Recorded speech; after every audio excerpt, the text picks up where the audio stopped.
A good futsal player has to be intelligent. It's the most important quality in a futsal player because a futsal player is very fast, and you have to think really fast. You don't have time, you don't have a space. They have to enjoy the game. Finally, futsal or football or basketball or tennis, it's only a game, so they have to enjoy. If they don't enjoy the game, they don't improve. No? They know that we know as coaches that every day is good for improving your level, so you have to work hard every day. It's detail. It's important for improve your career. The group is the key of success. If you don't have a union group, you can win some matches, you can win some tournaments, but finally you don't win the World Cup or you don't win the European Championship. You need a strong group and everybody go in the same direction. The futsal is totally different than in Europe or in other countries. I think there are good levels here in Australia. There are good players, so they have to work hard. And maybe in the future Australia is in the top.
Grew up with low self-esteem. It was me and my mama, just us in the trauma. Hands up if you know what I mean. I see you, I feel you. I want you to know that you're not alone. I know what it's like not to have a home.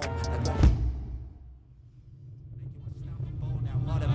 feel like I live in the end zone. I'm the one leading the drives. The crew riding round in a Benzo. Red I'll be in charge of my own fate. Left the excuses behind. Now I'm the illest violinist alive. I took the pain and I thrive, but look at me now.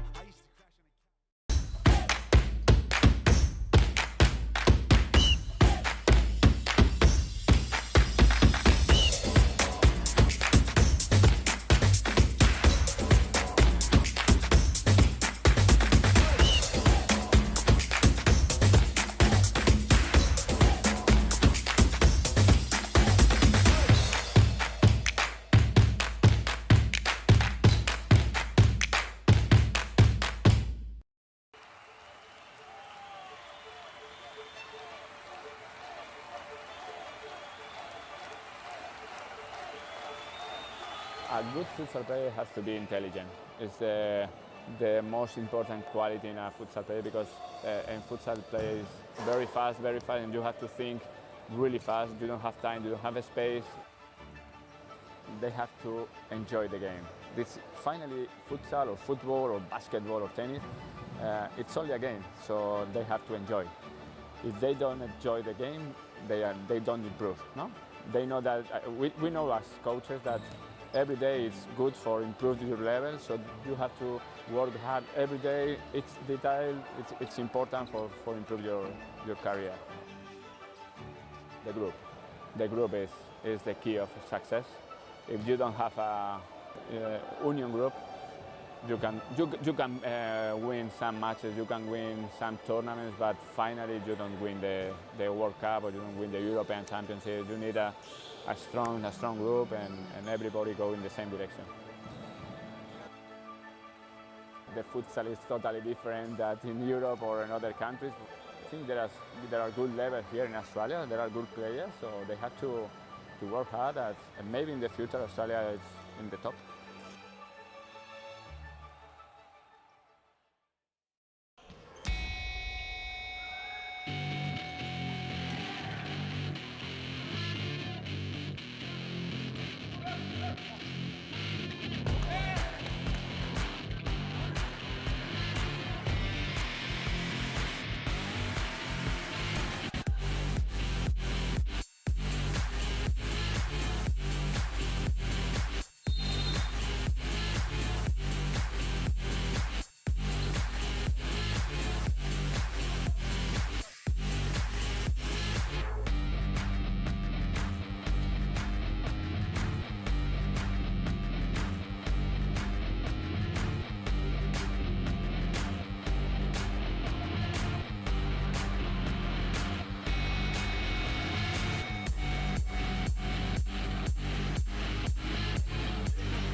Good evening and welcome.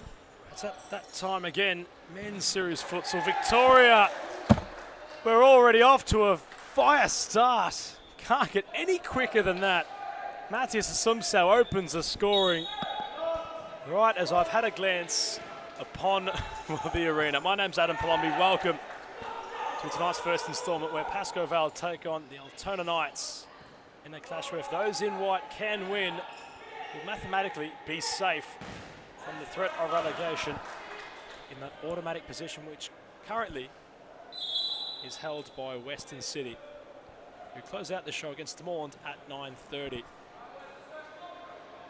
Fitzroy take on Hume in the middle clash. Round 18 action, Super Sevens.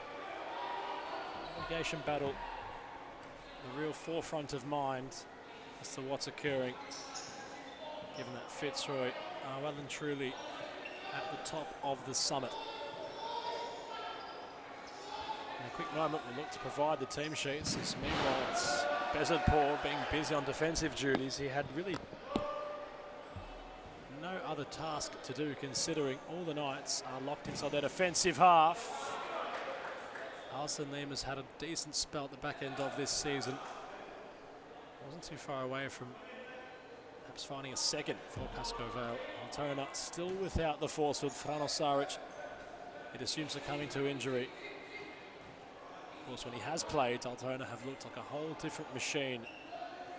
Without him, can't really say the same.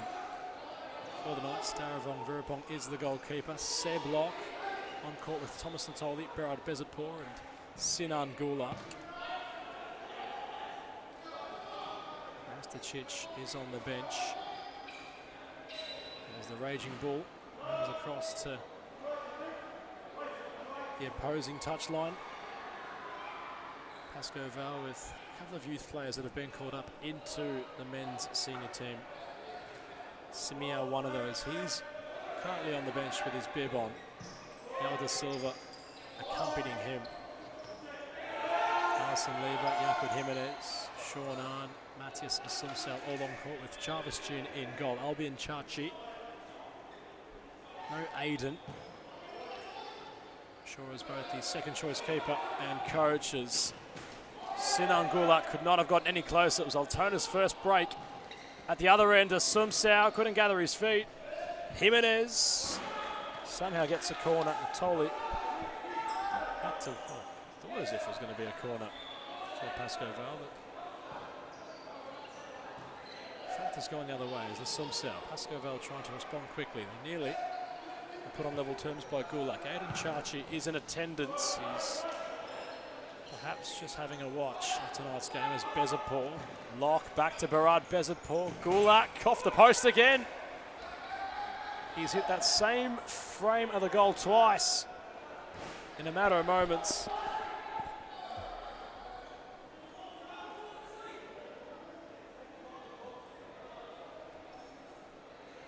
As Jimenez wants to find Asumsal. Natoli there to just say hello to Matthias. He's trying to shift onto his left, back onto his right. Works across to the more central area. Jimenez will rekindle with Asumsal. Arn steps inside, the shot was blocked. Corner again for the Lions. Pascoe Vale looking to build. If they are to be victorious, they're guaranteed safety. Bezardpour for Gulak. He wanted to find Natoli. Gets his head in frustration. He thought about going alone and perhaps just put off by knowing that he's hit the post in his first two efforts. As Asumsal keeps it alive just. Bezardpour playing a more deeper role. Asumsal looks as if he's going to shift onto his left. Shoots with his right instead. The side in front with the task of trying to make it 2 goals to the good. They're trying to hit the net once more. Dare I say they hit the net basically right from kickoff as Jimenez into the path of Arn. Not really guided anywhere.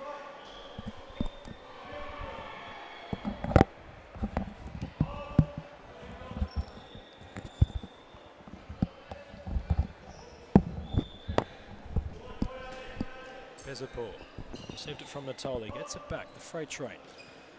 Trying to jostle around Jimenez, and no movement was there from Gulak, and I'm sure Berard appreciated that.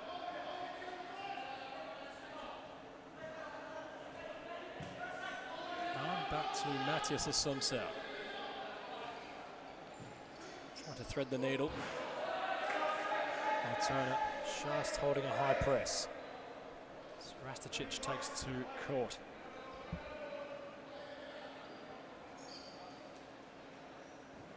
Bezardpour shifts it on Rasticic. Gulak Natoli, nicely done to Rasticic. Bezapol with some forward movement. Hold up play from the pivot. Taking on all comers. He's brought to ground by Alison Lima. And this is real territory to let fire Altona. With arguably their most promising chance since going behind. Bezapol's walked away from it. Gulak, Natoli and Rasticic all behind it. Rasticic has a cannon on him. Jarvis Jim was in the wall. He blocks with his chest courageously. Natoli goes over the top, and no surprise that Jarvis will be feeling that. It was shot right at point blank range into his chest. And of course, although we do play inside, the weather has implications upon those. Well, downstairs, I can assure you, it's rather warm inside the Series Futsal Arena in Thomastown. Freight train already showcasing some grease, perhaps on the tracks. He's a little bit sweaty already, Berard, as Lima wants to move things on. Aren has an acre of space to infiltrate. Jimenez, promising move. Rasticic not clearing, keeping it with Natoli. He scoops for Bezapol. Sumsau and Berard collide. Bezapol's kept it in by the skin of its teeth. And now Natoli. Rasticic was an option. Natoli will flick it on. Gulak awaiting the cavalry. Rasticic has to earn that ball. He was cut out by the instinctive nature of Sumsau and is not happy about the loose arms of Rasticic, who wants to immediately apologise, and Sumsau wasn't too pleased. Pascoe Vale, United's star boy in attendance. Of course, in the Youth Championship played on a Thursday, United got it all done last night, having knocked off second-placed Hume FC to make sure the title will remain theirs. It's Jimenez got lost in his thoughts. Benjamin Cullen will call back for the foul. No, Anas hadn't sounded his whistle. You could argue the play was closer towards him.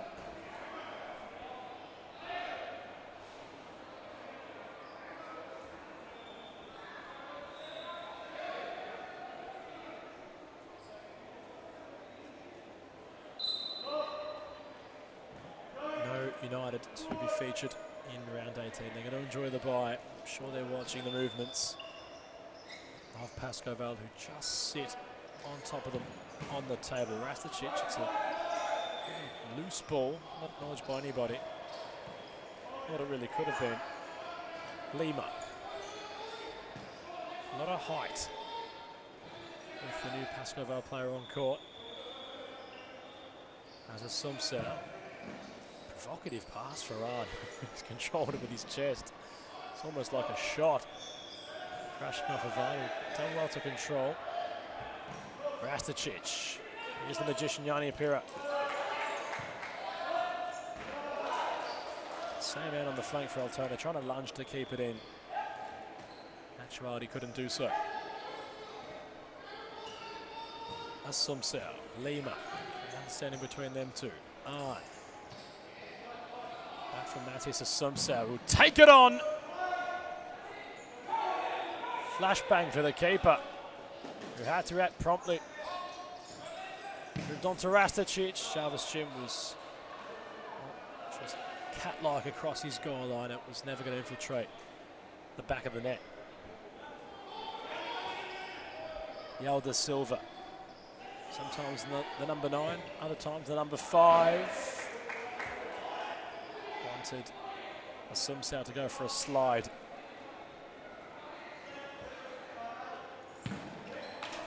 Rasticic flying high and very wide.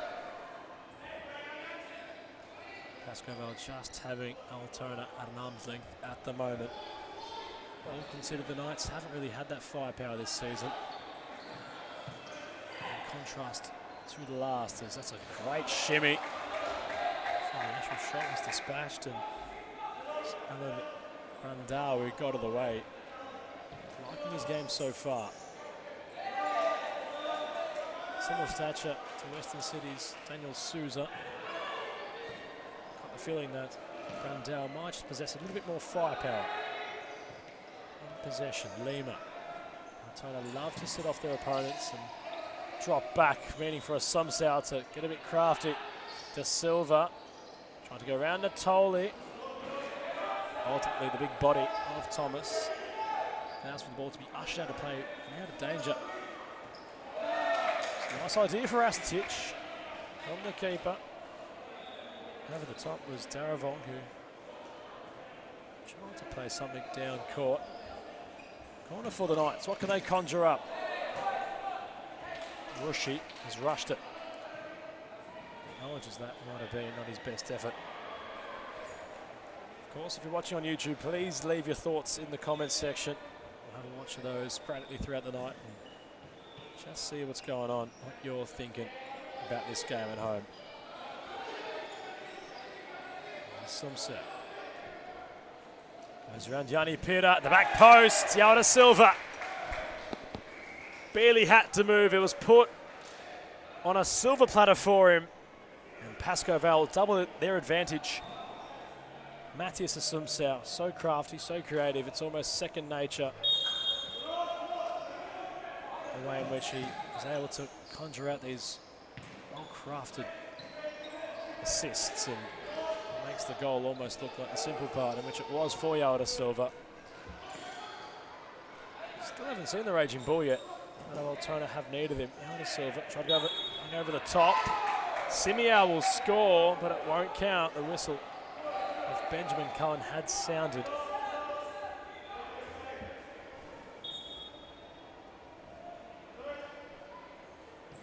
Kula, Yanni Pira. Paul was not on court, he's on the touchline. Nico Ignatiadis has not moved from his seat. His arms firmly crossed. Dare I say, an indication of how he feels at the moment. As Lima, De Silva, thoughts for Asoma. Love to know them right now, considering it's going to be a tall order to get over Moreland in that final contest of round 18, but all considered, it is very early days, but already some question marks starting to lurk about how Altona get themselves back into this game. It's been all Pascoe Vale. I think that the side in black were trying to remain safe, as it's a great pass over the top for Lima. De Silva had time to shoot. Simiao, as Brandel's an option, wasn't needed. What can the freight train conjure up? He's back on court. Simiao shined last night in the Youth Championship. On court tonight for the men's team. It's well done. Reaction times from those in the stands. The women's team needs a goalkeeper. They might want to investigate the movements of that lady in the stands who's reactive to block that ball from perhaps a Falcon, as Seb Locke retains. Trying to find Pira. He's pretty much behind his defensive marker. Simiao used the body. Ships it nice if Yao Silva. Now Lima. Brandel. Left side of court. Will step inside for Yao Silva. Lima. Yao Silva trying to pick out a progressing central defender. Pascoe Vale of Brandel.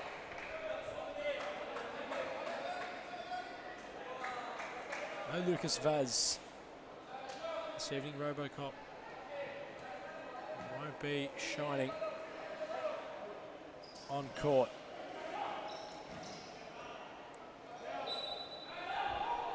I wasn't entirely sure last night on Youth Championship comms who was the number 9 that was featured for Pascoe Vale, but it must be stated, not only did he look like Lucas Vaz, he simply played with shades so reminiscent of him.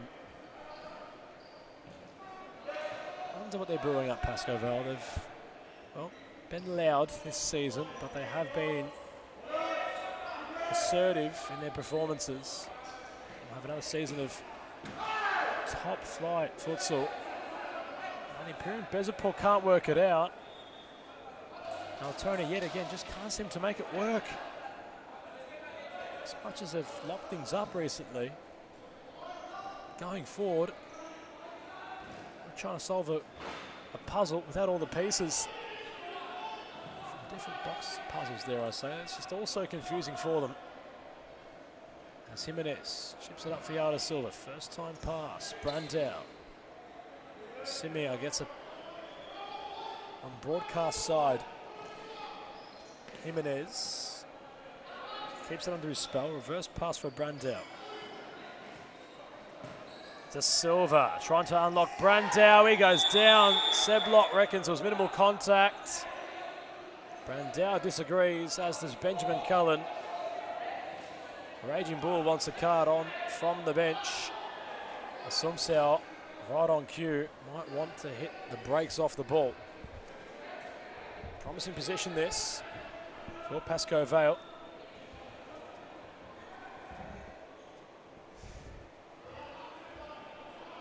Who look to infiltrate Altona yet again.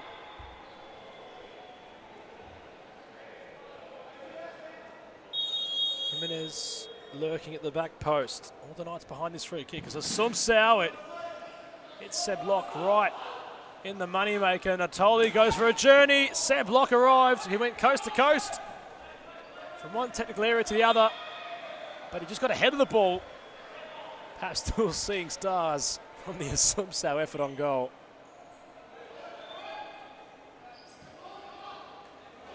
Jimenez.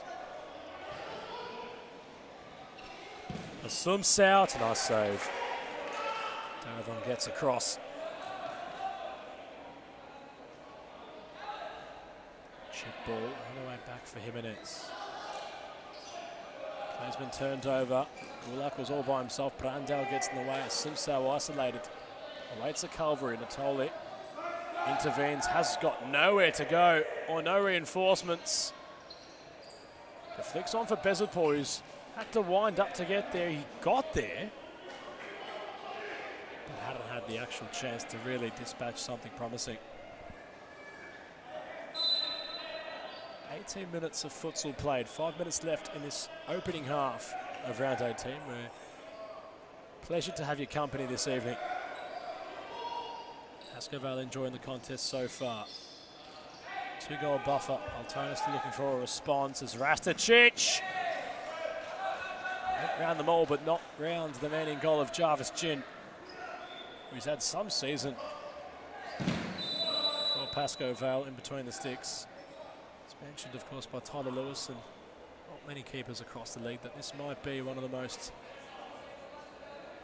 in terms of talent and skill-wise, one of the best seasons it's been for goalkeepers, considering all the strength in the goalkeeping ranks.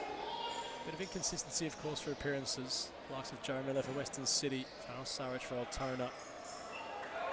Hume have had a couple of changes in between the sticks also. Otherwise, it's been a decent season for keepers, must be stated.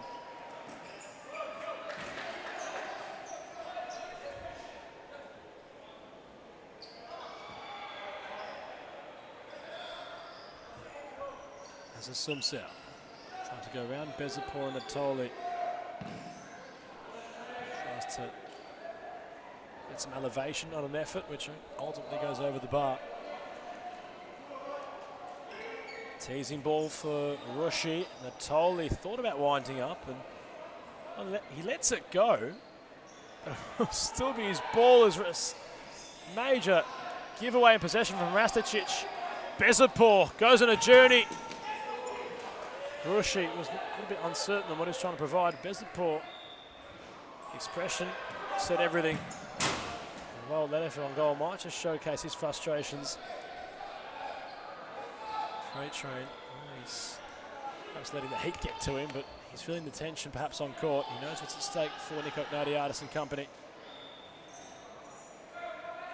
Judging the form of championship teams and how close that competition has been, especially as it comes through the business end of this season. Altona might have their backs against the wall, all considered, even if they are to avoid automatic relegation. The likes of FC Carlton Heart, as it stands, of course. Anything can happen in that title race. FC Carlton Heart, St George Bulls do lead, they will automatically go up with the championship title if proceedings remain the same. A game clear, and in futsal anything can happen.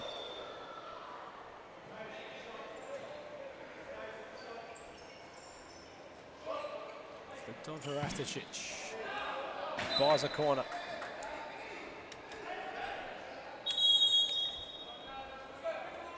Pascoe Vale have called. No, in fact, it was the Knights that called for a timeout. They have a corner, so we wonder how they're going to set up from it. And we'll find out shortly after this timeout break. The futsal is totally different than in Europe or in other countries. I think there are good levels here in Australia. There are good players, so they have to work hard. And maybe in the future, Australia is in the top.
Pascoe Vale out the blocks early. Altona utilising all the time they can from the timeout period they initiated. And while we do have a little break in play, it is important to mention our thoughts remain firmly with Maurizio Novak and wish him a speedy recovery. We need him back on a touchline. It's a little bit of the odd sight without him this evening. Albin Chachi, of course, is doing quite the job, all considered, but all the best to Maurizio Novak, of course, if he's watching. As his side prepared to defend a corner. Natoli for Rasticic, reverse effort. They went across the face of goal. The Raging Bull nearly had it lost. Captain's armband. Gets it back to Arturo Diaz. Must be said, I did not know Jorge's full proper name until a couple of weeks ago. I've only greeted him as the Raging Bull, despite knowing him for nearly the last 8 months. Well, shout out to Juliana if she might be watching. We do miss her downstairs in the bunker. And Rushi have to slide, and Aren will take the corner. Diaz. Well, that's gone a fair journey. Possession gifted back, and say it time and time again with Altona. It's hard to really forecast a turnaround in their fortunes, but they haven't exactly had that cohesion that found them in 4th place last season, as Natoli was instinctive. Despite being more a defensive-minded player, he still knows how to find the sticks. State 2, where he really showcased his goal-scoring talent all those seasons ago. Rasticic, not on the same wavelength with Pitta. Another player for Altona, must be stated, he has looked frustrated. Just can't seem to find that magic that he has a world of. Natoli, Rasticic, nice first time pass. Possession turns over. Daravong forced to a save. Rasticic trying to bully Asumsao to get the ball back. On Asumsao.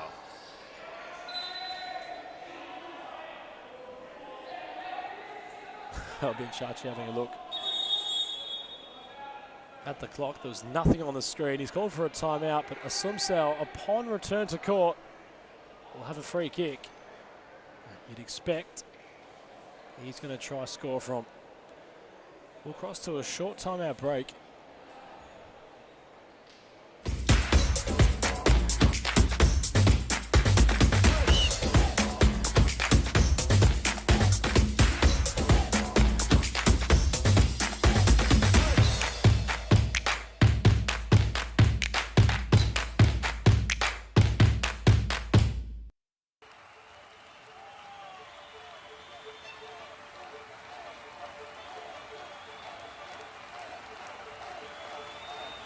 A good futsal player has to be intelligent. It's the most important quality in a futsal player because in futsal play is very fast, and you have to think really fast. You don't have time, you don't have a space. They have to enjoy the game. This finally futsal or football or basketball or tennis, it's only a game, so they have to enjoy.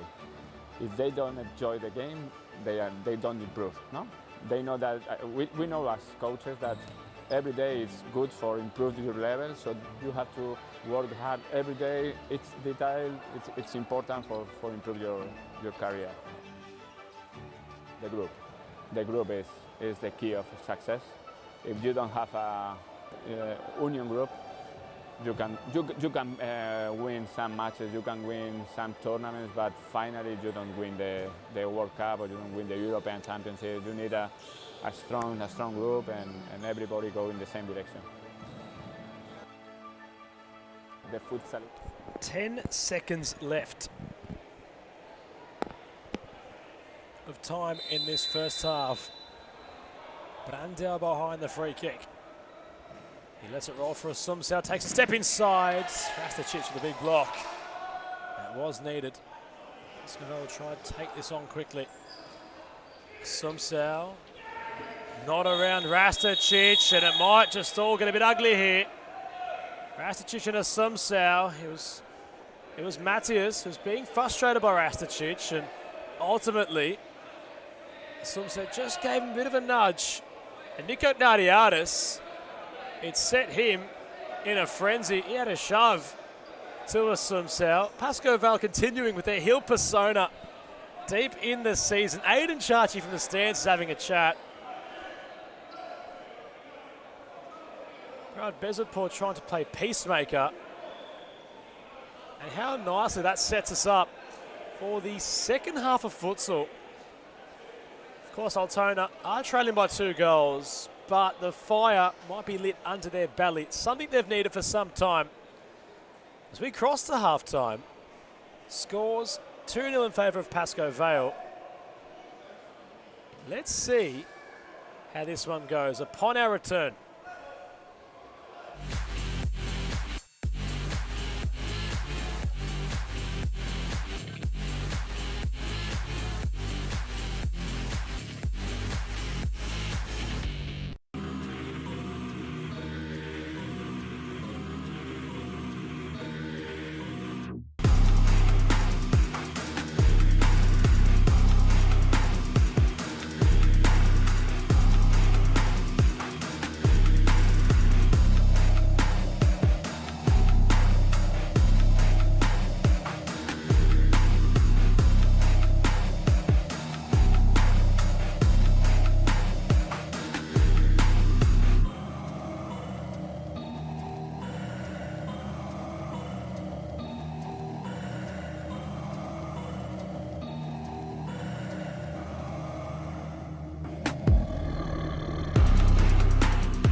Grew up with low self-esteem.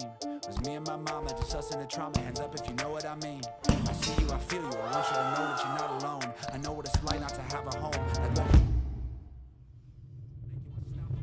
Like what? Feel like I live in the end zone. I'm the one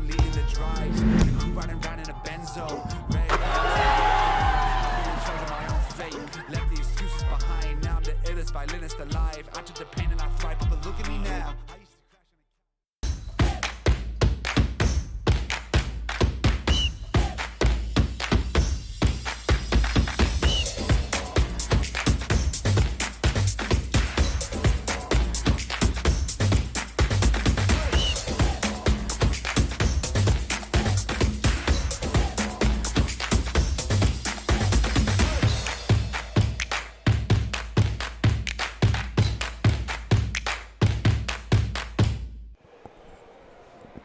Sinan Gulak to get this one back underway.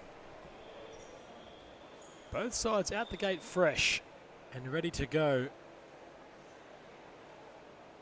There's a bit of a stare down right now between Altona and Pascoe Vale officials.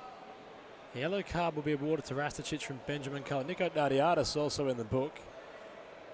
Benjamin Cullen having to have a chat. Bit of spice added into this one.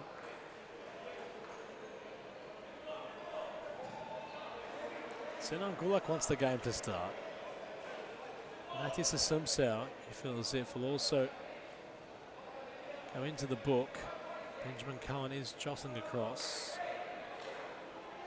He'll get it over and done with quickly. The card will come out for Albion Chachi. Asumsau avoids the book. And on we go with it.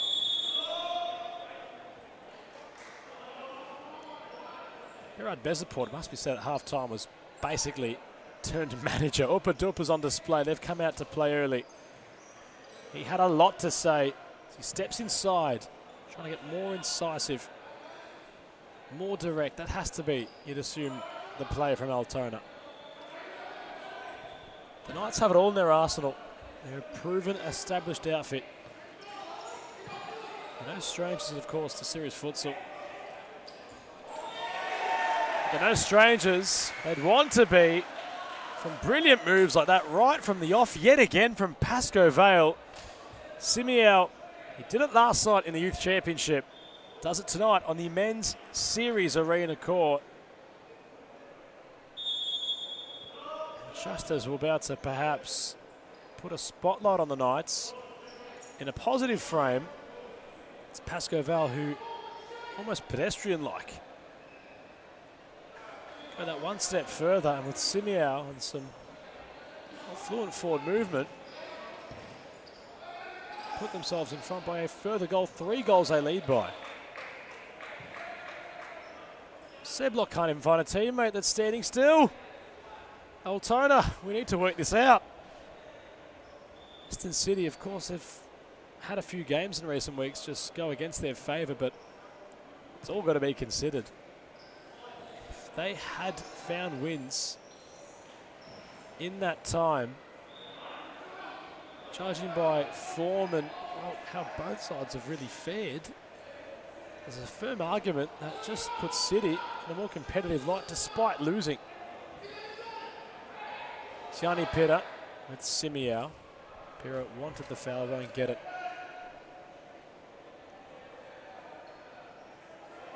Now Seb Locke. Gulak. Yanni Pera chipping up for Seb Locke. Turn to pivot. Still managed to get a shot away and earns a corner.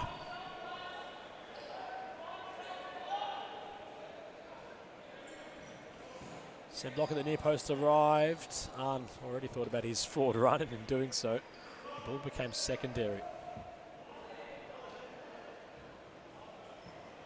As Locke. Bezaport. Line of intent from Berardi. Tries to go around Darn.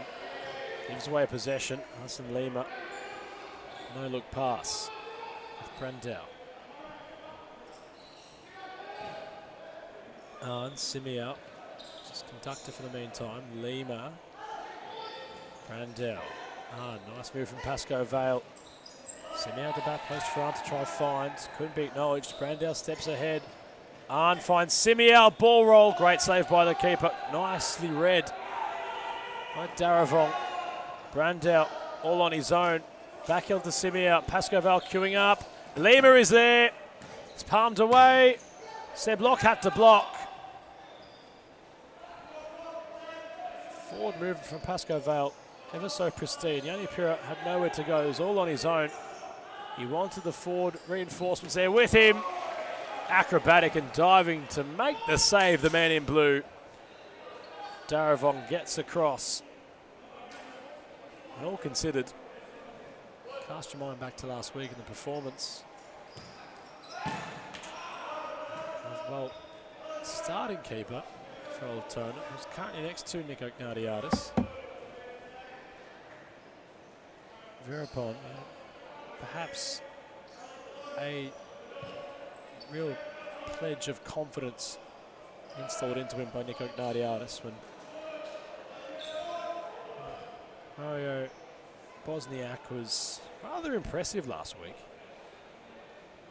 despite Altona succumbing to defeat against United. You could argue the scoreline could have been different if it wasn't for the heroics of the keeper, as mentioned by Scopelidis and Jaron in the post-match interview.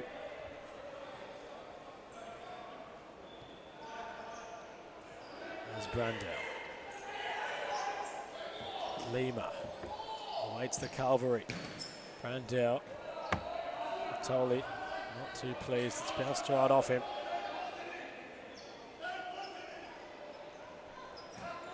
Chip pass for Brandel. He takes it on. Rasticic had his arms in the most unnatural position you could imagine. So the ball was shot pretty much towards him. In possession of the number 12 for Altona being Rasticic. Tolly for Bezadpour. Sumsau, standing challenge. Bezadpour for Natoli. It's just not working for the Knights.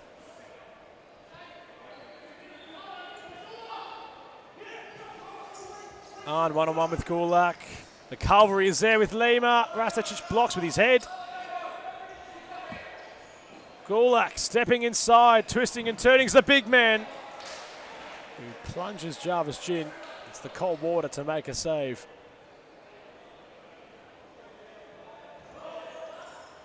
Rasticic. Well, he controlled it and sent it well and truly away from Jarvis Gin.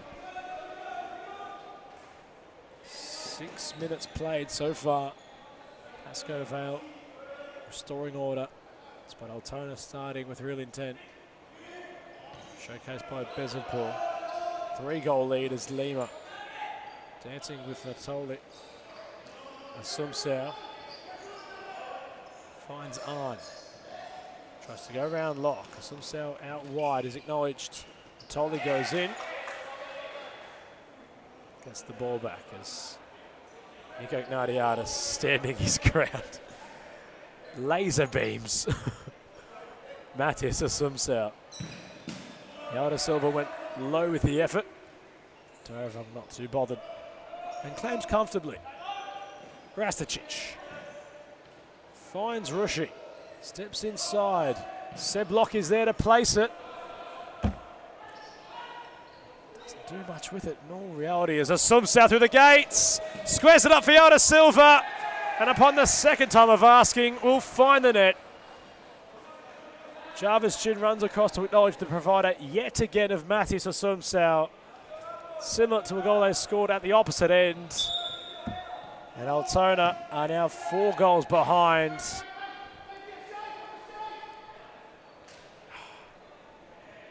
I hope you at home have the answers because, well, there's not much more that can be really said about the Knights and just the sort of dip they're currently experiencing. Of course, they have been always tipped as a side that aren't meant to ruffle too many feathers. That's a great save by Jarvis Gin. Back to that point in a moment as Rushi. What a save from the man in red. Rasticic had to get acrobatic. De Silva. Well, the ball was inviting to be just chipped up and around like that, but it must be stated back onto the point previously about Altona. As we mentioned, they weren't exactly a team that was to be real threatening in the first season of 2024. But the performance they put on to avoid playoffs and finish 4th some effort. Nico Nardiadis acknowledged that on commentary at the back end of that season. He had mentioned how gutsy it was and how off the back of that they would look to build, but all that sort of spark, momentum, energy, feeling, if you will, it's just dissipated this season, it must be said. Like, they started positive. You could say they've done all right, beating Hume in the second round, competitive against United, closer game. Pascoe Vale have been their kryptonite for some time, of course. It was an 11-goal scoring on that occasion by the Lions in an 11-4 contest. Fitzroy the week after, having had the bye in between, would have a decent outing against them. It's just been difficult for Altona. They've beaten Hume on a couple of occasions. They had managed to beat Weston United also, which is some feat considering the season they've experienced so far. Despite being in the playoffs last season, it was a nail-biter, really. Well, competitive in round 13 against Fitzroy, only losing by 3 goals. Of course, they had beat Western City, which again was deemed could have really opened up the relegation battle. City were valiant in their loss. You look at the last few weeks, and all considered, City have been the team asking questions, making signings, getting players across. Likes of Messino and Tom Ellis. Just been able to help the likes of Trevor Sesmakula and Ibrahim Kane in attack, and Daniel Souza trying to stable things at the back. This makes you think there's a lot more upside to City despite having quite the point differentiation at the bottom of the table. Altona haven't mathematically yet put City to the sword. Hence, you can't conclusively say that relegation battle is over. Of course, City have to take on Fitzroy, they have to take on Moreland tonight and try to get some points there. They played Fitzroy last week, rather. As Jimenez makes no mistake. Altona's nightmare. Oh, it's not something of fantasy, it's of all reality. It's just reminiscent of what the Black Army had done to them last week. 5-0. Altona simply need a goal. All considered, they haven't scored for now over, dare I say, 50 minutes of futsal. And that's a concern. Not that I need to acknowledge it being a concern, but it's not the prettiest sight as Bezatport tried to wind back the ears and get something away. There's been a goalkeeping substitution. It's Bosniak who's on court as, again, Berard colliding with Jarvis Gin. Likes the haircut of Matthias Assumpção, but Jarvis, yet again, remains on the asphalt.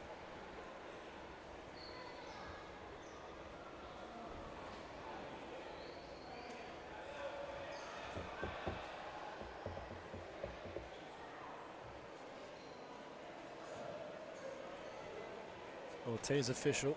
It's always good to have you here, but that is not Frano on the playing surface. It was Virupong Daravong, and now it's Mario Bosniak. A couple of J's thrown in there, which I might have been pronouncing last week, but Bosniak on court. Frano Saric still, you presume, out with injury. He's nursing a concern. He was featured in Altona's wins this season.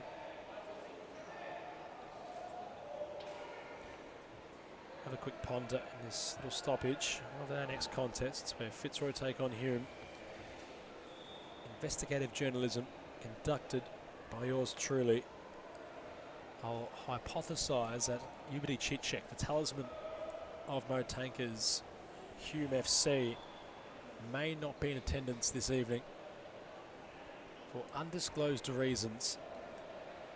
Not that they're negative by any means, but there's good word that Ubidi has been late out for Motanka.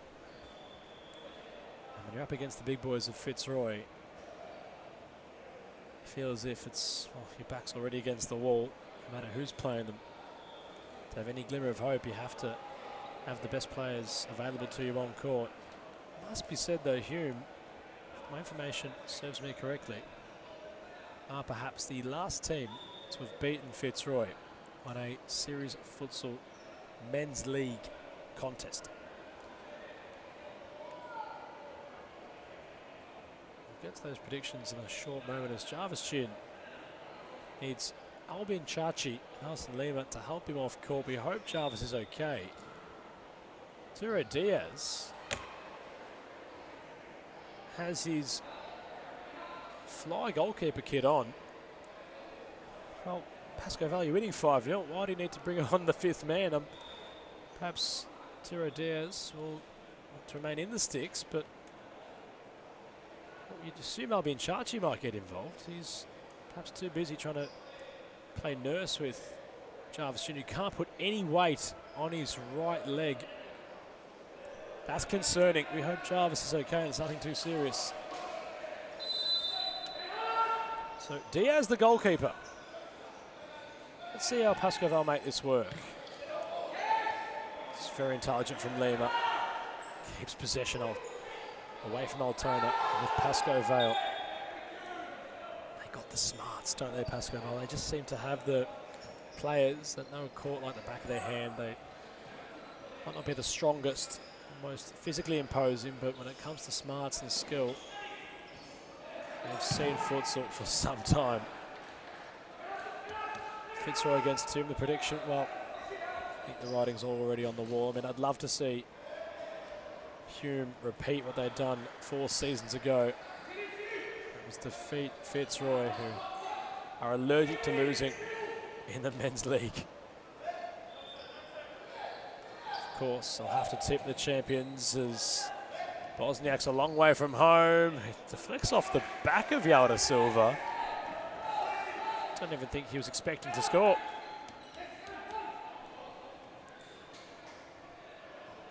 As Natoli to bring it up court for the Knights. Gulak. Bezapur. Gulak tried something. Sent the ball into a fly. Prediction for Fitzroy and Hume to conclude it. It's too difficult to tell. I'll have to look at, of course, who's lining up in goal for Hume FC if Karnatic has returned. As Asumsao kept going. He glances up and has a smile with Yaquin Jimenez. He went all the way like the slippery fish. Looks like his Brazilian brother of Henrique back in the Glory A-League days. Asumsao is just such a crafty, tricky player. Personified by that pass to Yalda Silva. Bosniak was tipping to go the other way. Had to readjust at the last seconds to come across and make the save. Judging, of course, Fitzroy have been rather routine in their recent performances. They know that they've got everything wrapped up. The club's cup, they've progressed to the quarterfinals. I expect them to win against Hume by a margin of 4 goals. It's to Silva. Watches on as Alison Lima. Christmas is, well, a month away, but it was gifted to him with the bow tie on top. He read the play as well as you like. And Pascoe Vale, 6 goals to the good. The Knights have called upon their second timeout. They might cross to a short timeout break. Finally, you don't win the World Cup or you don't win the European Championship. You need a strong group and everybody go in the same direction. The futsal is totally different than in Europe or in other countries. I think there are good levels here in Australia. There are good players, so they have to work hard. And maybe in the future, Australia is in the top.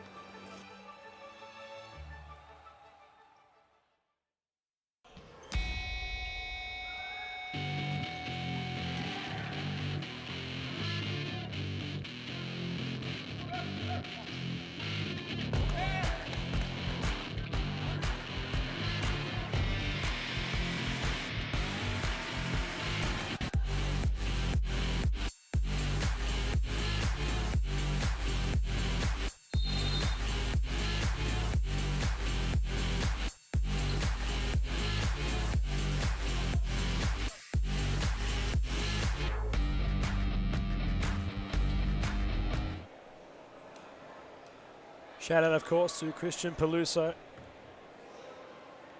Mate, we love what you're doing on a serious futsal court, and well, might be involved on Sunday. Hopefully, I just am, and all the best, of course, to Melbourne Accu, who are trying to get themselves in a playoff position, or better yet, try to take out the whole thing. It's still mathematically possible. Western City will conclude this round against Moreland, and just upon having a glance at the court, they're playing fifth man, Pascoe Vale. Doesn't that say something? Oh. It's a long night, of course, yet again, if you're a Knights fan. But Seb Locke, that's what it's about.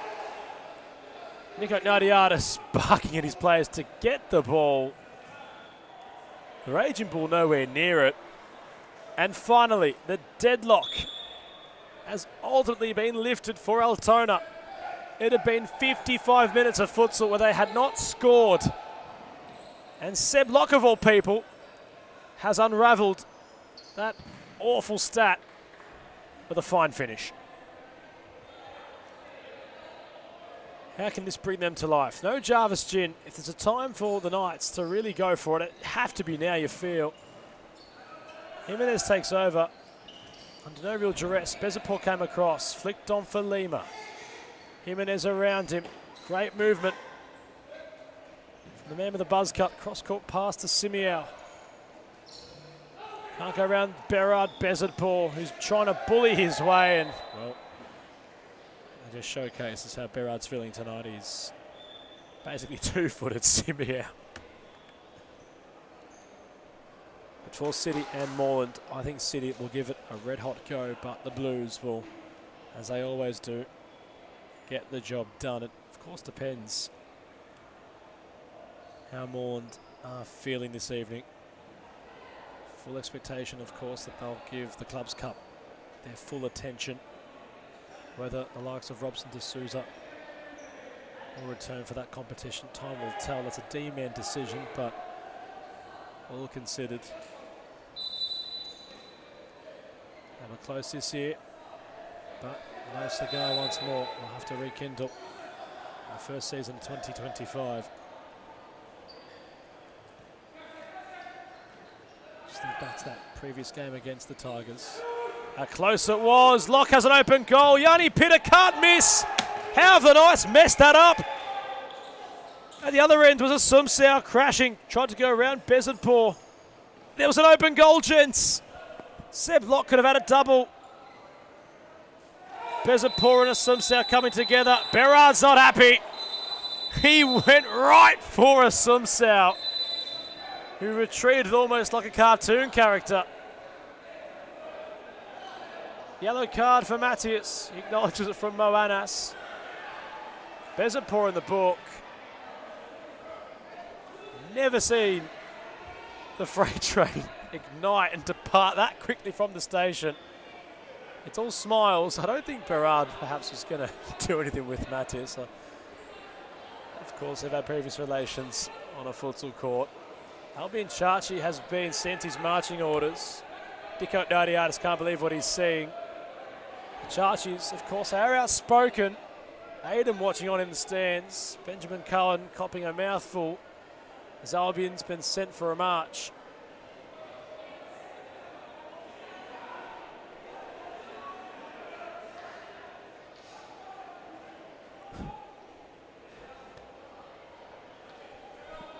Well, this is one of the more peculiar games we've witnessed. All considered, Pascoe Vale don't have a keeper. And that's what has to happen.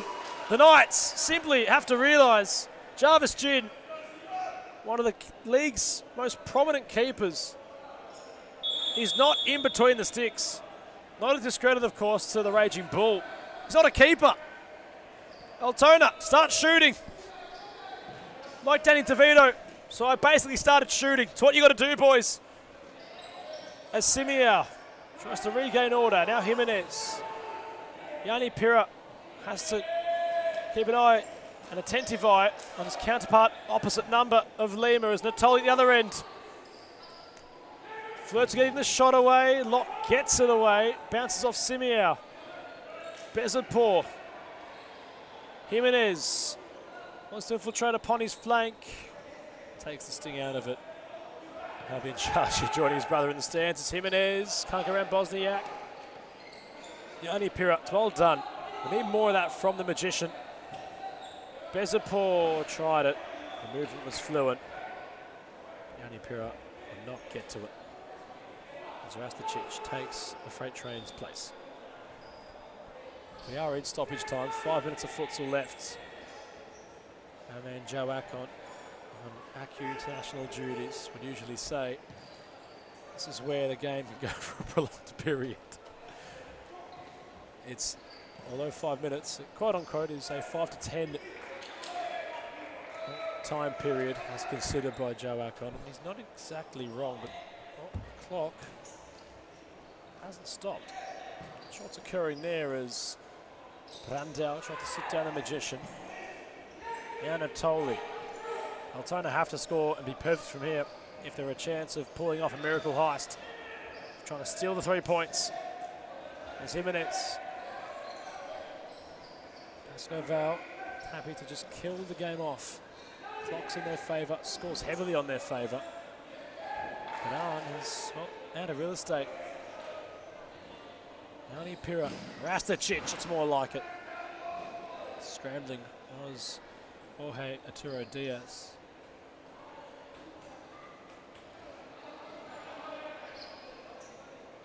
Nelson Lima, just outside his technical area, trying to buy some space. Bandel confined. Clock will now start to stop. Gulak not looking at his teammates. Brandau around the big man. Rasticic with a nice slide.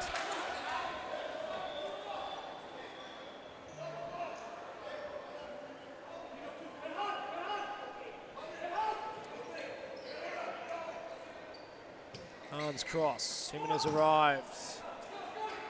The inside footer was Arn trying to manufacture a cross. Bosniak. This is where you need Frano Saric.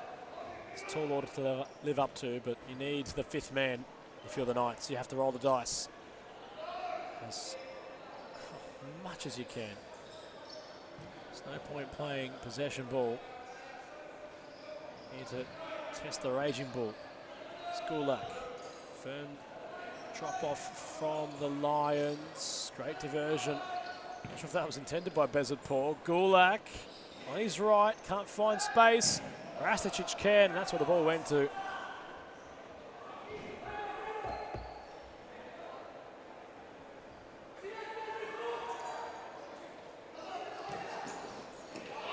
Bosniak came off his line. He had to, he had no choice. Lima. Combining, goes back to Diaz. Bezapor was there. Arturo had no idea where the ball went. His head frantically turning around like a bobblehead almost. Trying to find where that ball went.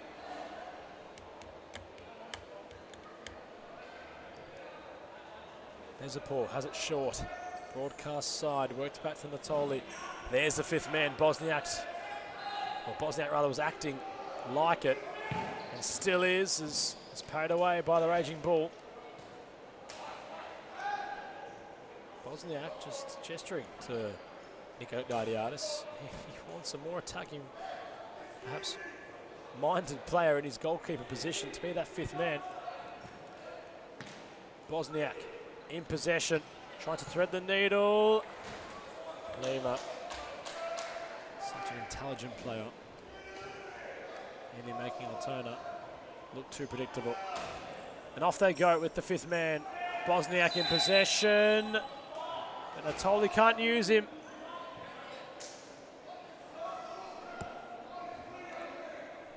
Not sure who's put the mods on the Knights, but they need to lift it very quickly. They might have to get the red magic dust. You might find in Peaky Blinders when ultimately Tommy Shelby had blessed the horse to never lose. That's what the Knights need. As Arn has a lot of space. Not enough to find Simeao in the end. It's 2 minutes and 39 seconds left. Is there anything courageous? Natoli tries to find Bezapol. Good use of the body from Barrads. Could have been a three-man weave and attack from Pascoe Vale Lima. Just bounces off the back of the big tall man Gulak, and have a chat to Moanas about a foul.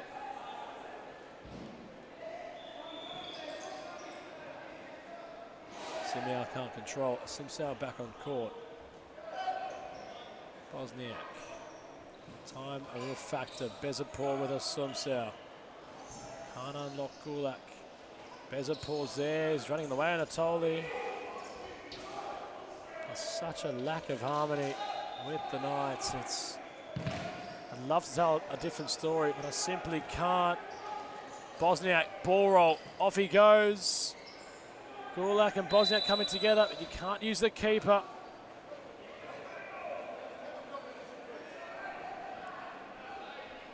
Altona racking up the fouls. And now the fly keeper of Diaz is not truly off his line. Lima, fifth man used for Pascoe Vale. Can they hit seventh heaven again? Lima, they're queuing up.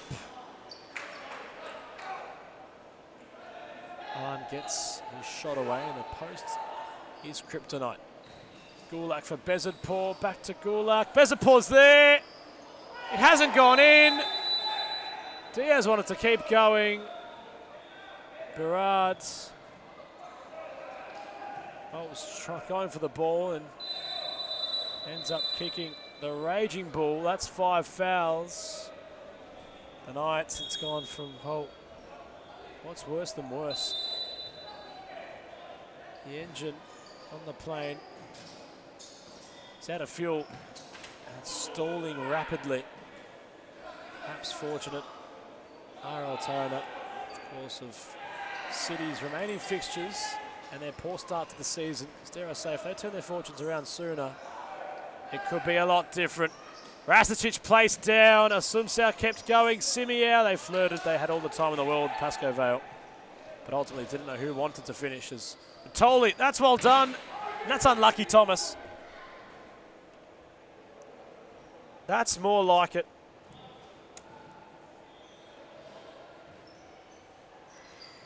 Appreciate the run and all the idea of a reverse shot. As Yanni Pira, last minute, nearly left of play. Bezapor has his shot saved at the near post. And now Turo Diaz finds a Sumsao. The cutback's there. Bosniak, numbers with Altona. Bezapor. Pascoe Vale get back in time. Berard spinning, turning, not scoring.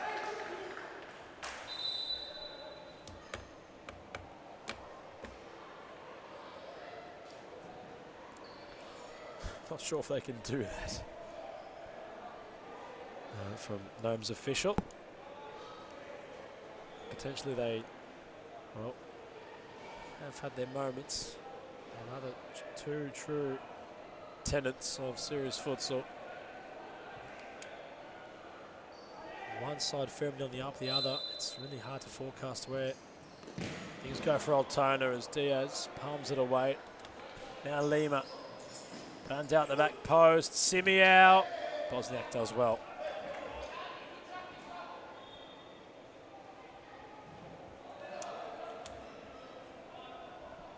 Simiao's corner. Brandau. As on as a reverse pass. The Raging Bull out wide. Lima, deepest player. The Knights not fouling. They do so. It's a dead ball opportunity for the Lions. Lima thought about it. Does execute it. That provocative pass for Aren. 27 seconds left. Pascoe Vale coasting to yet another victory. Safe to say, they haven't been under much duress, but that's a moment that Rasticic will savour. The Knights go over the top, and inside his own half, his defensive third, Daniel Rasticic. It's something positive you have to take away if you're a Knights fan. In a game where you've really had nothing at all to be too fond of, you don't mind that. For Pascoe Vale, that is a win, dare I say, number 4 in a row. They haven't lost since their encounter against Moreland in round 13. They're enjoying this competitive spell they're exhibiting at the moment. With this victory, they go 7 points clear of Weston United in 3rd place. Sinan Gulak walks right off court as full time has been drawn for our first clash of round 18. Full time score, Pascoe Vale 6, Altona Knights 3, in a game that was rather one-sided. We're going to cross to a short commercial break. We'll have the post-match player interview coming up very shortly, followed by our second feature match of round 18 between both Hume and Fitzroy. Join us shortly. So they have to enjoy. If they don't enjoy the game, they don't improve. No, they know that we know as coaches that every day is good for improving your level. So you have to work hard every day. It's detail. It's important for improve your career. The group is the key of success. If you don't have a union group, you can win some matches, you can win some tournaments, but finally you don't win the World Cup or you don't win the European Championship. You need a strong group and everybody go in the same direction. The futsal is totally different than in Europe or in other countries. I think there are good levels here in Australia. There are good players, so they have to work hard. And maybe in the future Australia is in the top.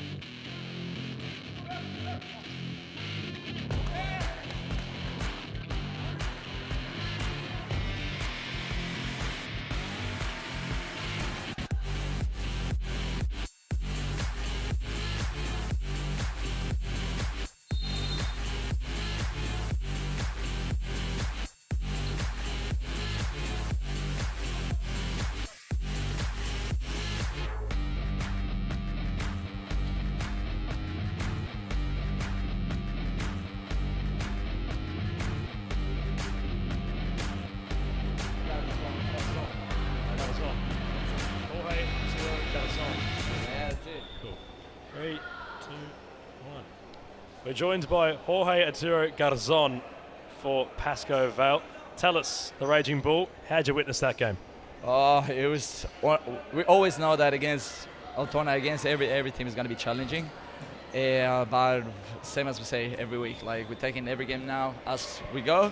We're focusing this game, get it out of the way, and then focus just the next one, which is I think Clubs Cup on Tuesday. May I ask, your side was winning by 5 goals. Why bring you on as the fly keeper? What was the method of the madness there? No, honestly, Jarvis unluckily got injured. Hopefully it's nothing serious. Hopefully it's just a knock. And LB is also coming from an injury. It's not as stable just off now. So well, we thought about when we did the 5th man a few weeks ago. We didn't use it just till the end, just to keep the possession of the ball. But well, credit to the boys, they did manage to score goals, and we conceded from it as well. So, guys still need to practice a bit more as a goalkeeper. And just lastly, Simiao featured both last night and tonight. Your thoughts on him as an emerging player for Pascoe Vale? Oh, honestly, it's every week by week. I think he's looking more stable and he's looking much better. So. I think that's what it's showing up right now. The club is doing the things right, and yeah, we can expect to see more players just coming through the system. The Raging Bull, ladies and gentlemen.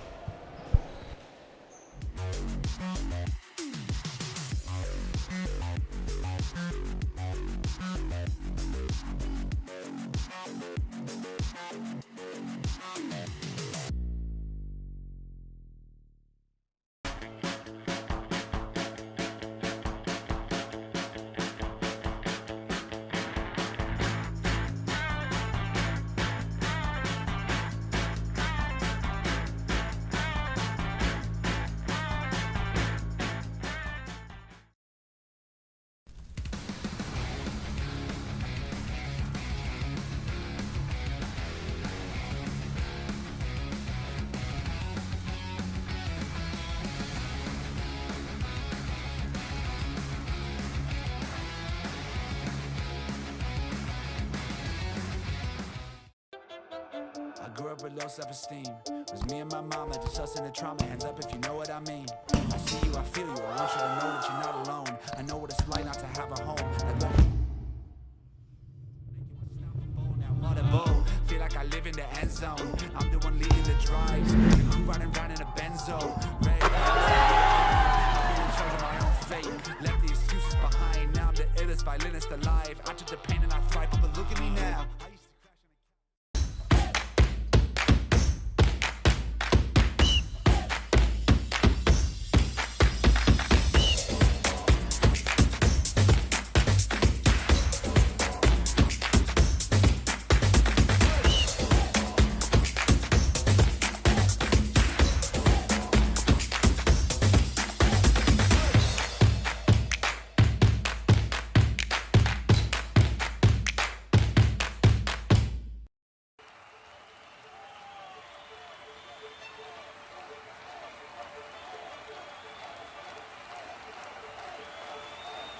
A good futsal player has to be intelligent. It's the most important quality in a futsal player because in futsal play is very fast, and you have to think really fast. You don't have time, you don't have a space. They have to enjoy the game. This finally futsal or football or basketball or tennis, it's only a game, so they have to enjoy. If they don't enjoy the game, they don't improve. No, they know that we know as coaches that every day is good for improving your level, so you have to work hard every day. It's detailed, it's important for improve your career. The group is the key of success. If you don't have a union group, you can win some matches, you can win some tournaments, but finally you don't win the World Cup or you don't win the European Championship. You need a strong group and everybody go in the same direction. The futsal is totally different than in Europe or in other countries. I think there are good levels here in Australia. There are good players, so they have to work hard. And maybe in the future Australia is in the top.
low self-esteem.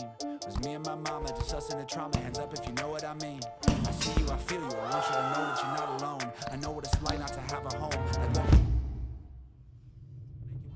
what now what a bowl. Feel like I live in the end zone. I'm the one leading the drives. The crew riding round in a benzo. Red I'm in charge of my own fate. Left the excuses behind. Now I'm the illest violinist alive. I took the pain and I thrive, but look at me now.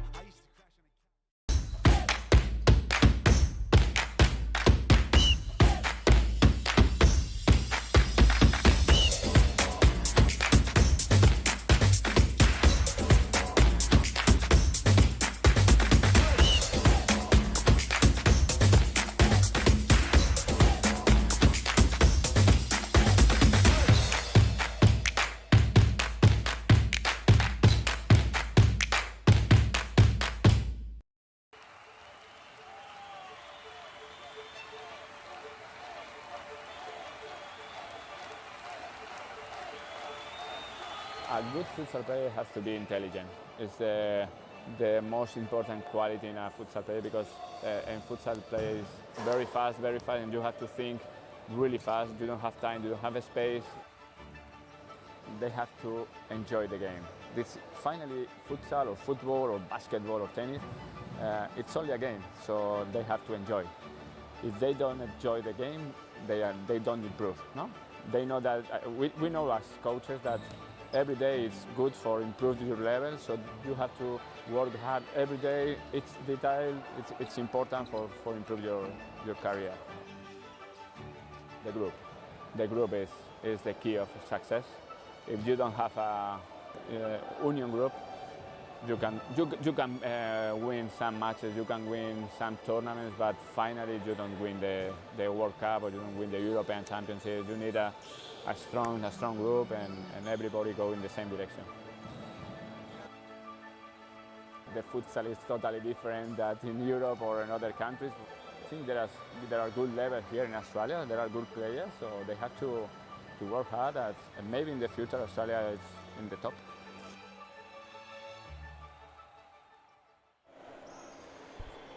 Well, we return for our second of our 3 contests for round 18. Fitzroy in full throttle. 3 numbers on the bench. In contrast, the Black Army don't have a sole player other than their second choice. And our Youth Championship stand-in of Ninos Bertrus, the second choice keeper, on the bench. Abdurman Balla returns. Haven't seen him in some time. Looking rather undermanned are the Black Army. Mo Tanker in attendance. Mo Tamil, the captain, has Najet Saheen, Michael Klanaris and Alicech to work with. The Tigers have a full, 3 on-court players and 1 goalkeeping option on the bench. As Mazen Abdallah, Scott Rogan, Harry Robotis, Josh Allen and Cozy Russo all lead the charge on court. So, any previous prediction of this game, just been that tad close, might have gone right out the window, all considered. Fitzroy enjoying life in serious futsal arenas.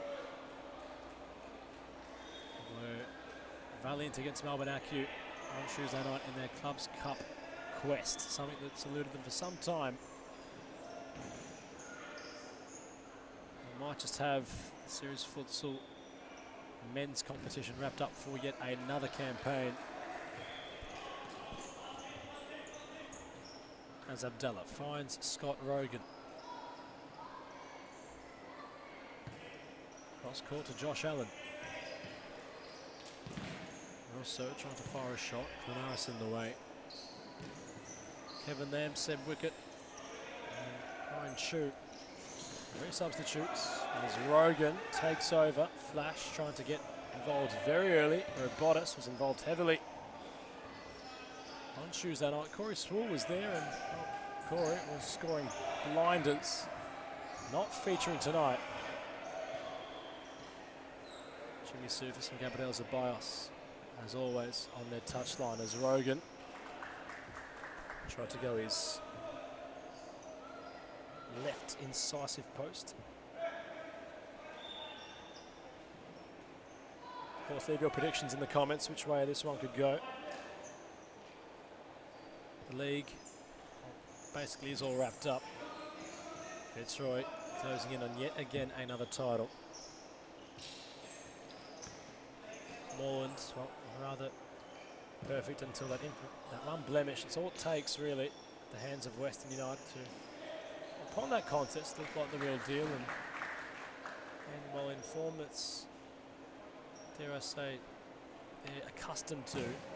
Ultimately, just had games go against them, which you wouldn't expect them to do so. Fitzroy not incurring a blemish, remaining perfect on their record. Of course, it might just still be possible by the barest of percentages. The Blues will shift their firm focus on defending their Clubs Cup title. And dare I say it, they're going to make it absolutely stupidly hard for Fitzroy or anyone else to get anywhere near. As Alicech inside his technical area, Kozzy Russo heavy press. Saheen goes down. Rogan with the infringement.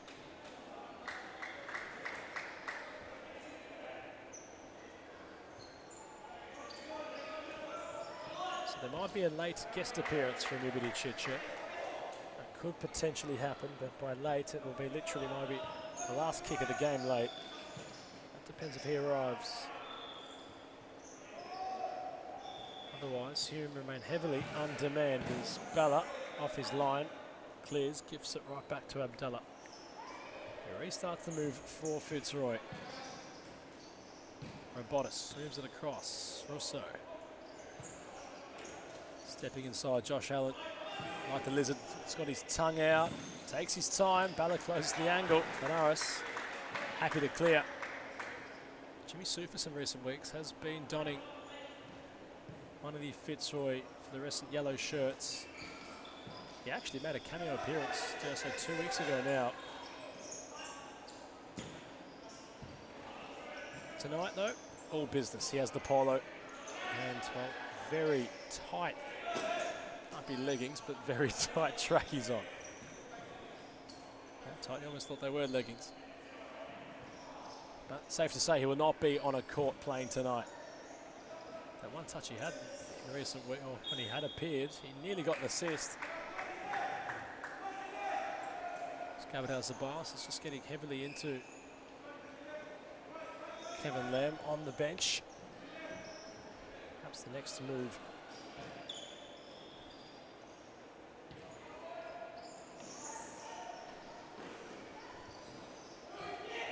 As mentioned by D-Man, and well, something also to keep your eyes upon what's developing in the months ahead. Futsal National Championships make their way to Victoria. Of course, the secondary when it comes to series futsal. Youth Championships and Nationals coming up from ages under 8 to under 23. Lots of futsal in January. Moreland will look to be involved firmly across all those pop-up competitions.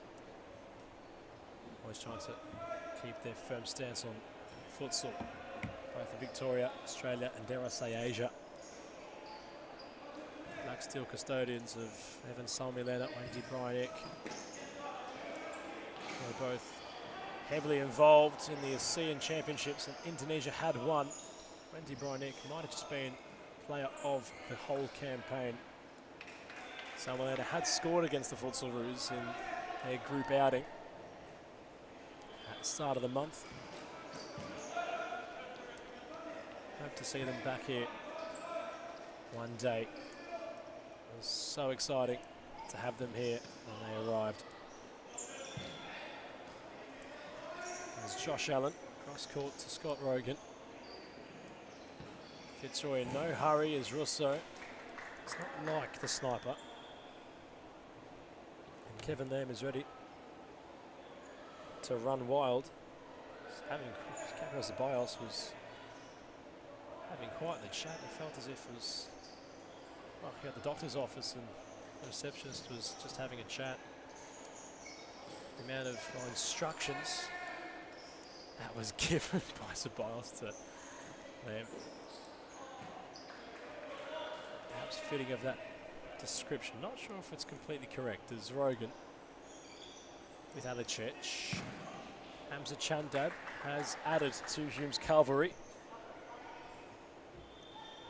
Of course, involved last night for youth comp with Hume, who donned all white in their home strip tonight as Temel doesn't really go anywhere with it. Jimmy Soufis having the final chat as now on comes Kevin Lamb. Player really starting to just hit some strides at the back end of the season. First touch, pass couldn't unlock Russo. Alicech, intelligent, bounces the ball off of Lamb and keeps possession with Hume.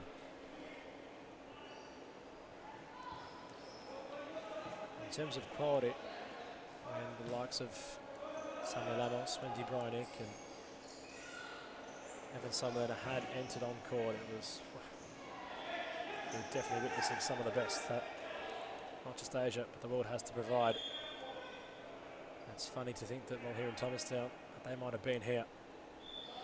Almost feels like a dystopian dream, but can assure you it had happened, and we're excited for that full-length interview to come out with Evan Summerlin. Of course, will be dubbed in both English and Indonesian.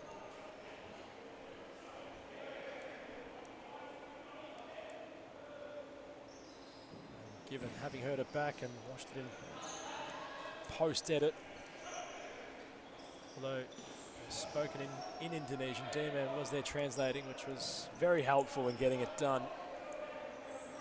So very excited to have that be released. What about Josh Fusco's back about it, of course.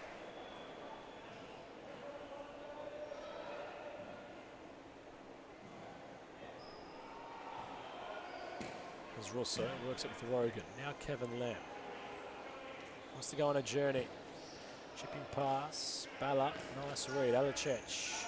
Numbers with Hume, Clenaris. Abdallah comes off his line, might have just perhaps, well, frightened Clenaris.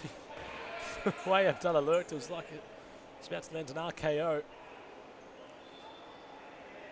Just stalking his prey, it was a bit like he was about to hit a wrestling finisher onto Alicech, and that might have just rightfully so unnerved the attacker for Hume. Made him just unsure as Alicech uses his body, keeps away from Rogan. Goes around Kevin Lamb, Alicech, it's well done, gets a corner. The Black Army looking to set up. Abdallah has the ball, but no Hume players have come forward. Abdallah likes doing that, where he doesn't want his counterparts to take a corner quickly, but Hume were in no rush at all. As Saheen chips it for Temel. Sits it on the deck, Clenaris tries to flick it on. Abdallah ultimately had the ball and thought about it, but cooler heads prevailed. As Rogan, stepping with Clenaris, steps inside, flash goes bang. Bala uses his hands to palm it away. Corner for Russo, chip pass for Rogan. That might be aimed for where D-Man's currently residing.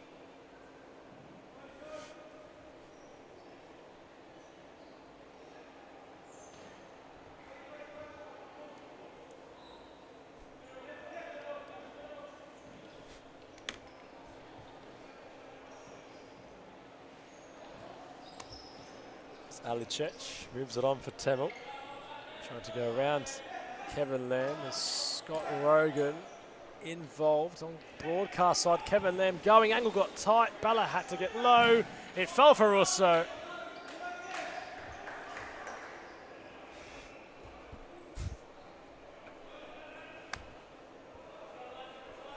Keep the comments flowing. I haven't looked at them yet, but I'll get to them very soon.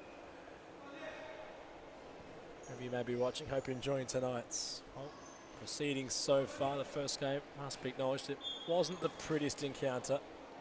Not that Pascoe Vale will be too bothered by it. The job done yet again. 4 consecutive wins. They're not far away from a grand test that's coming up in the next few fixtures. They might be going around yet again with some of the competition's heavy hitters. as Russo finds a wicket. First real involvement, shifted onto his left, and Chandab was there. Love the work of Hamza Chandab. Just don't know what player he could really mould into. He's got all the makings, as Saheen acknowledged the idea from Bala. Could have been threatening. Lamb cross court to wicket. Here's Russo. Just over halfway. It got a bit messy. Alachech lucky. Wicket instinctive. Not round Chandab. Hamza using all of his strength. Keeps wicket at bay. That's well done yet again from the man aforementioned of Hamza Chandab. Lamb intervenes.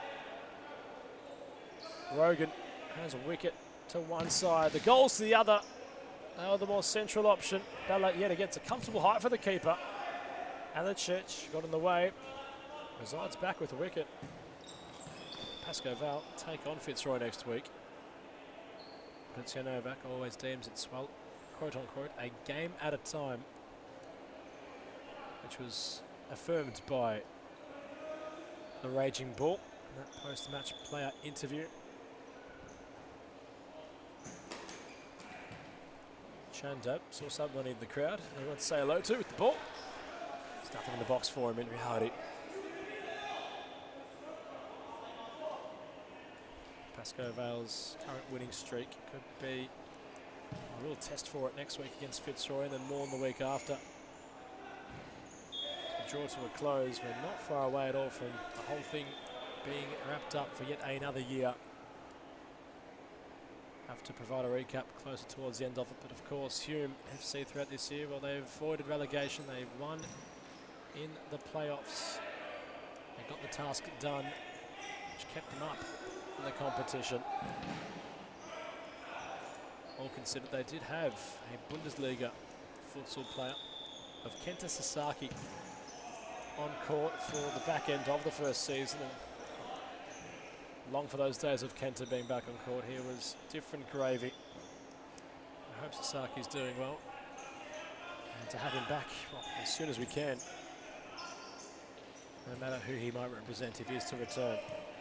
As Aren is in behind, he wants the foul, he'll get it. Cards will have to come out. Saheen knows that. Aren wasn't too surprised. Was definitely impeded. Now Fitzroy. This contest's no goals yet to speak of. This might be Fitzroy's time. Dibble opportunity, they're looking to set up, they've got wicket. As the reverse option, Aren and Robotis just spread out wide. Forecast Rogan to shoot, but wouldn't be surprised if a little layoff to wicket or Aren might occur. As Rogan opts to go for goal instead. And well, Bala was beaten. Dare I say, it looked as if it was going to find the bottom right corner. Might have had a better view, of course, from your stream, but Robotis turns it away from goal. And we remain goalless.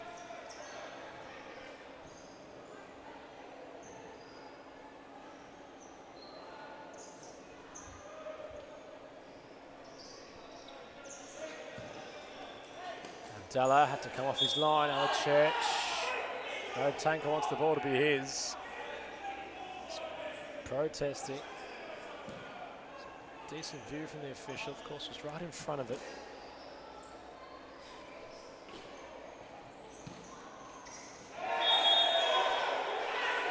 As Rogan goes down.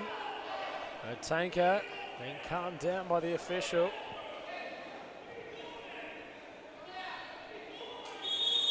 Across that, perhaps.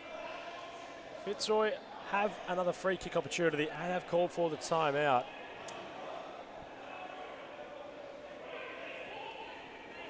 Top 3 championship players.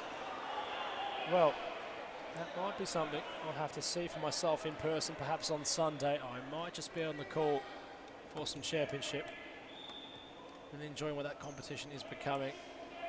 I've only had glimpses, of course, of St. George Bulls players so far. There's Yakub, both in the youth comp and Old Clubs Cup, despite St. George losing against Immortals FC on Tuesday night. Of course, Yakub featuring for Hume FC in the youth competitions. don't mind how he goes about it, but of course there's a lot of players that I haven't been too familiar with yet, so I'll have to come back upon that question. I might just get my breath back as I'll cross to a short commercial break. Stay with us.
So despite whichever way you might view it at home, Fitzroy do have a dead ball opportunity.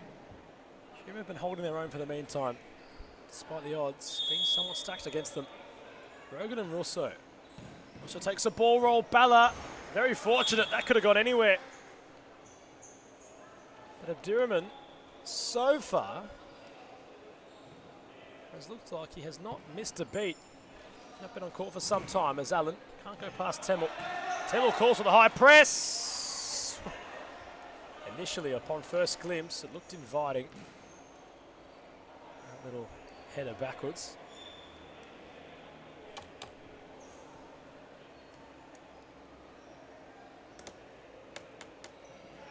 On for Rogan. His scruffed effort will find the path of Robotis. Chantab, Clanaris could have been fouled. Play will resume. Chu stepping inside. Balla doesn't know where the ball's gone. He was lucky. Oh, that could have been a howler for the returning Abdurrahman Balla. Could have gone anywhere. But it's gone to the other end and Hume have a corner. Or very deep side ball rather.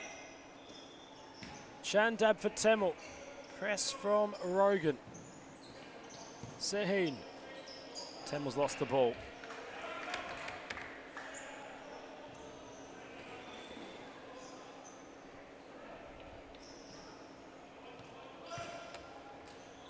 Moved across by Chu. Robotis. Here's Rogan. Temmel closes the gap well and no armband for Scott Rogan this evening. Ball roll from Chandab and Temmel. His effort stinging the palms, the wounded palms of the Mad Cat. A lot of tape around his wrists. Personified with that effort that he attentively had to block. Yet again, it looked as if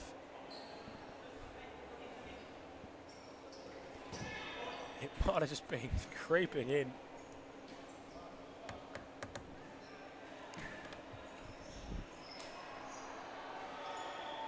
As Scott Rogan, of course, you hear the social courts in the background just popping off as they always do on a Friday. Decent build-up, of course, present this evening. Chu for Robotis, gets it back.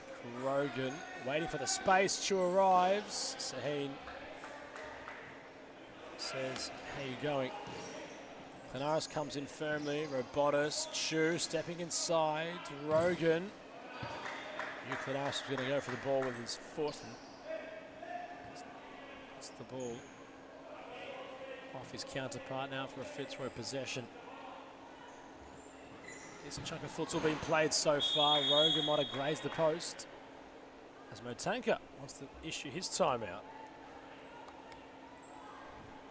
And well, so far, nothing too crazy to speak of. Hume being very sound defensively. Fitzroy not really doing too much all imposing. They're getting close, but not at, well, the end of the tunnel yet in terms of scoring goals. We'll cross back very shortly. Stay with us. The game, they don't improve, no? They know that, we know as coaches that every day is good for improving your level, so you have to work hard every day. It's detail, it's important for improve your career. The group is the key of success. If you don't have a union group, you can win some matches, you can win some tournaments, but finally you don't win the World Cup or you don't win the European Championship. You need a strong group and everybody go in the same direction. The futsal is totally different than in Europe or in other countries. I think there are good levels here in Australia. There are good players, so they have to work hard. And maybe in the future Australia is in the top.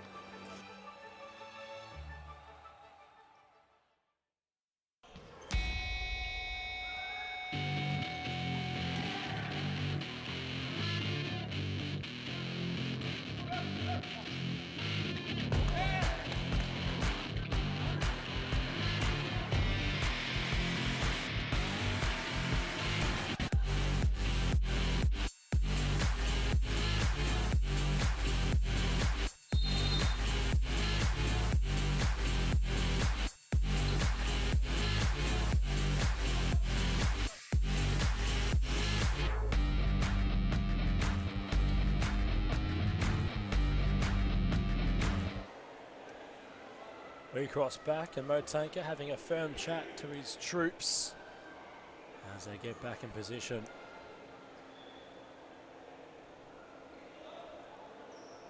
Bella has his hair all tied up with the headband on, so that can't be any intrusion for him, if you will. It's 4 minutes and 30 seconds left in this first half. Saheen back to Temel. Manara stepping inside. She gave him half that chance, and well, nothing was going to test Abdallah from that height.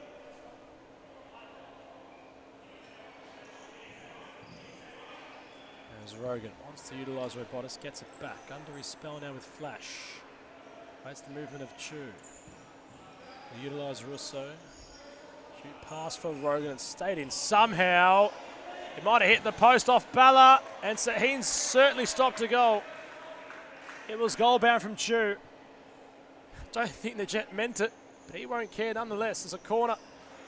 Will be dispatched. Russo will let fly.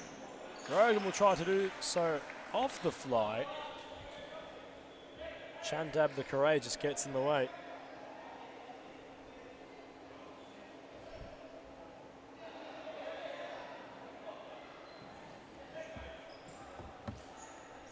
Talk of the town at the moment in the comments section is Lucas Cassin, and must be stated, quite the player. He could carve out to be. Carving at the chance for Fitzroy. Scott Rogan and Hume, despite all their valiance, are finally undone. Balla was not going to be beaten under any circumstance unless it was an effort he could not prevent. It hit the post, rolled basically along the goal line, and ultimately went in for 1-0. Fitzroy were asking all the questions and finally got their answer and have opened the scoring. As Rogan round Chandab, angles tight, Chu had to just turn it in. Just not on that level yet, he's the youngster. Lucas Cassin expected to have a big outing tonight for Moreland. He's currently in the stands. You can see him with his Moreland attire on.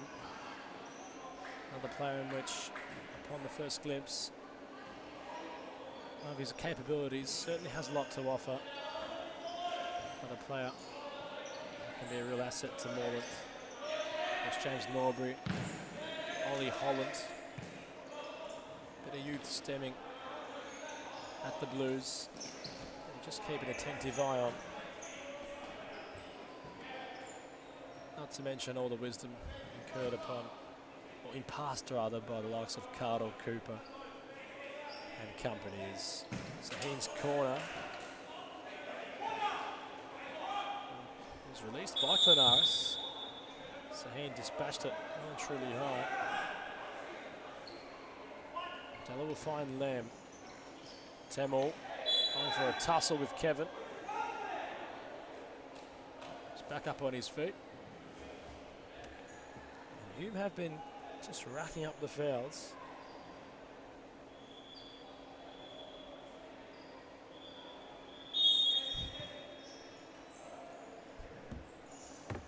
As Rogan went around Chandab. Abdallah came off his line. Bit of confusion from the Tigers. Fitzroy. Wow, nearly had a bit of rest sighting. Abdallah and Rogan were unsure, and ultimately Chandab, the lone Hume player, forces play to be back with them. Temel inside our final minute for the first half. Saheen, is there a spoil to the party? Hume equalise. Jet Saheen, not sure why he's chatting to Benjamin Cullen, of all people. But the Black Army are on level terms. Gabriel Ceballos and Jimmy Sufa stunned into silence. Seconds merely remaining for Fitzroy to respond as Rogan trying a vintage step into one side. It's a goal scramble. Balla had his hands basically clapped at close range. He's feeling it. So for the top was Chandab. 10 seconds left. Black Army looking at the clock now and realising that they have to go simply. They took too much time. Kevin then will go at the other. But not many would have forecast this. Initially the call might have been prediction. Perhaps a close encounter. It can't be closer than what it currently is. A goal apiece. Hume with the Jet Saheen equalised in the dying embers of that first half. The Mad Cat looks wounded. It must be said. He keeps clutching at his hands. So I'll have a quick glance at the comments before ultimately calling for a half-time break. And, well, as mentioned by D-Man himself, both Norbury and Holland will have to do their homework this evening. That's always a shame. Dare I say, I thought they might have been a little bit more vintage than, well, doing their homework. Of course, they might be uni students, but what kind of uni student are you doing your homework unless it's due on a Friday night? Even then, might as well get an extension. And I think that might just wrap us up. We'll have a glance at those, of course, throughout our live stream as we're going to cross to half-time. One apiece, Fitzroy and Hume. Be back in a jiff.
low self-esteem. It was me and my mama, just us in the trauma. Hands up if you know what I mean. I see you, I feel you. I want you to know that you're not alone. I know what it's like not to have a home. Like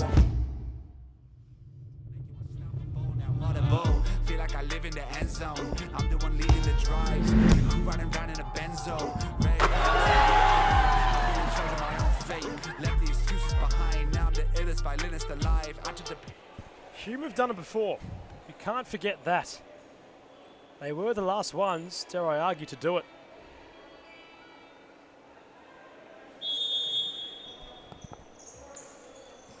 So what will the next 23 minutes of futsal have to do with what occurs as Aren gifted possession, Rousseau, check pass was central, nobody home. Chandab had two shirts to confront, Lamb kept going. Tamil had to slide. And as forecast, of course, I was surprised by what Damon had to mention about Robson de Source. That was a prediction. Hope to see the powerful Brazilian back on court for Clubs Cup action. Major fan of his work. Of course, have to remain neutral, all considered, given my position, but a complete Robson de Souza enthusiast, it must be said. And a pro club's character for some time was in fact a near look-alike of de Souza. It was hard to really get it completely right, especially being AFC these days, but perhaps a testament to how much I appreciate his work upon a futsal court as Rousseau stings the palms. Meanwhile, more important things to just conjure up.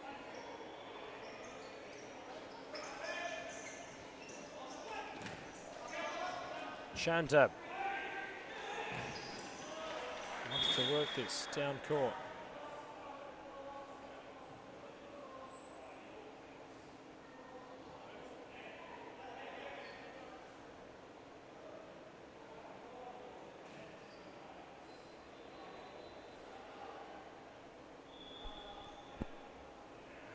Been a big collision, and that's not a good sight to see. Judging by the frame, it's Josh Allen who's just down for the meantime.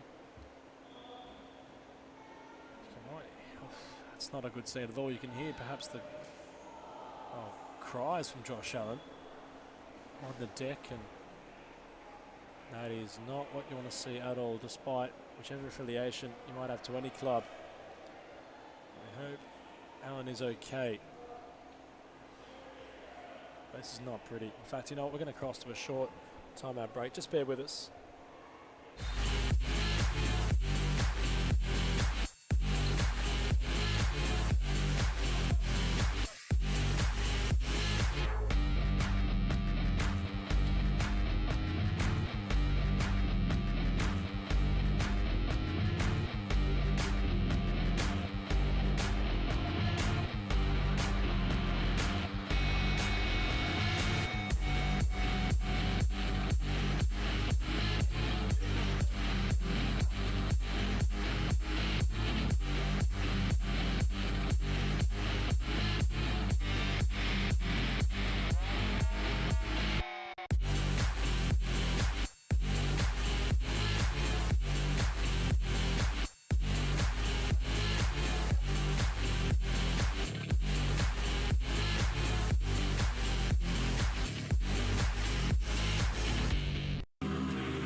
with low self-esteem.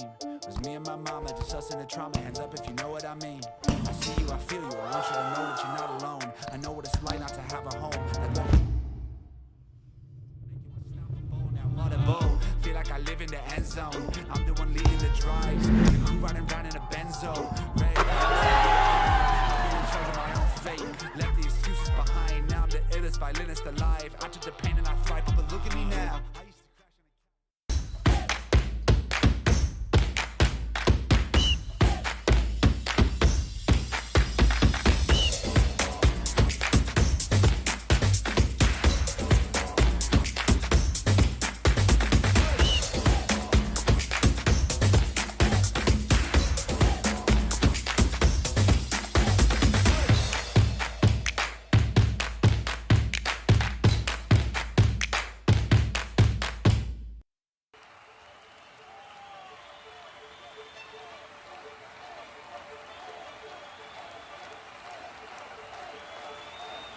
A good futsal player has to be intelligent. It's the most important quality in a futsal player because in futsal play is very fast, and you have to think really fast. You don't have time, you don't have a space.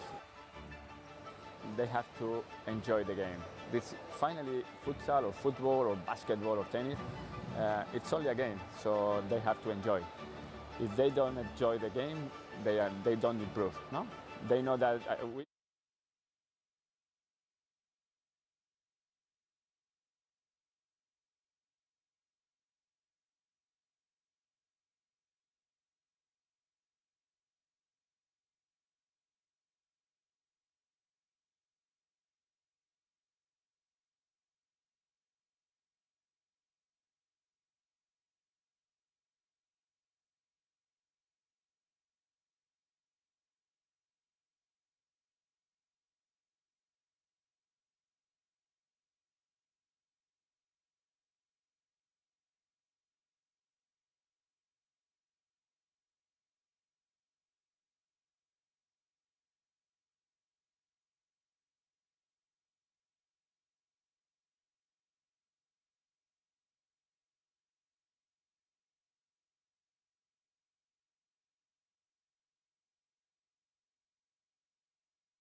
Not sure if that's made things better. Appreciate being told in the comments that the volume might not have been working. Hope we're back online now. Of course, there's no way of properly confirming. Well, there isn't.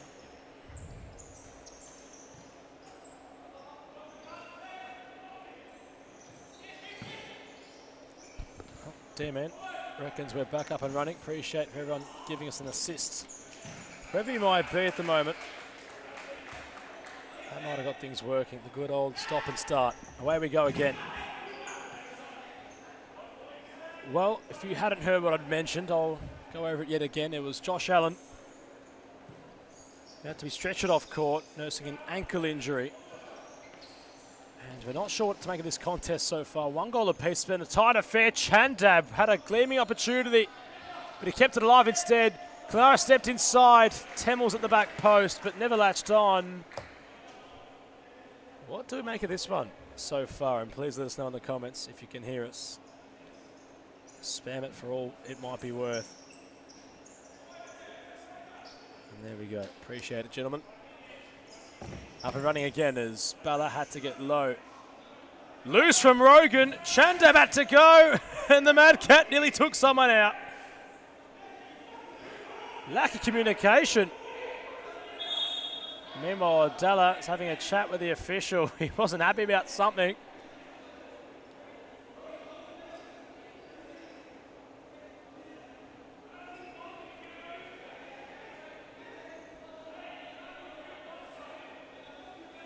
Discussions occurring everywhere.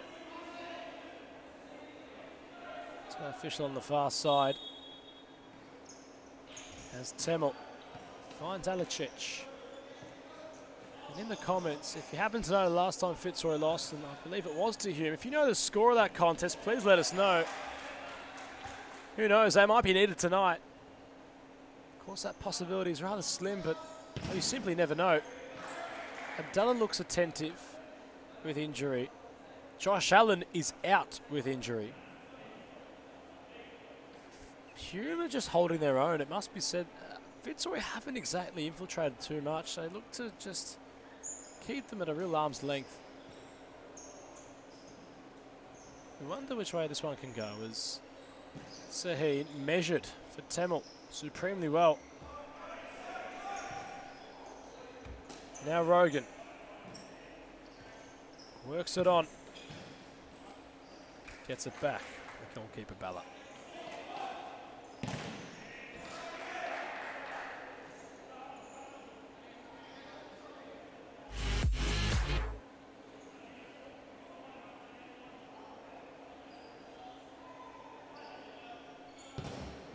Saheen takes a snapshot. Corner for the Black Army.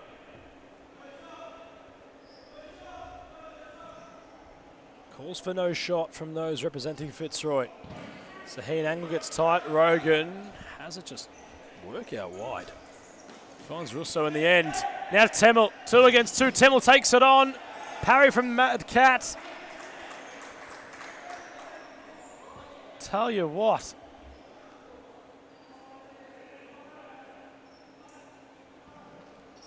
Hume are growing as the game goes on. There's any information, of course, the last time Fitzroy had to come to defeat against Hume. Love to know the full-time score. Saheen can't go past Robotis.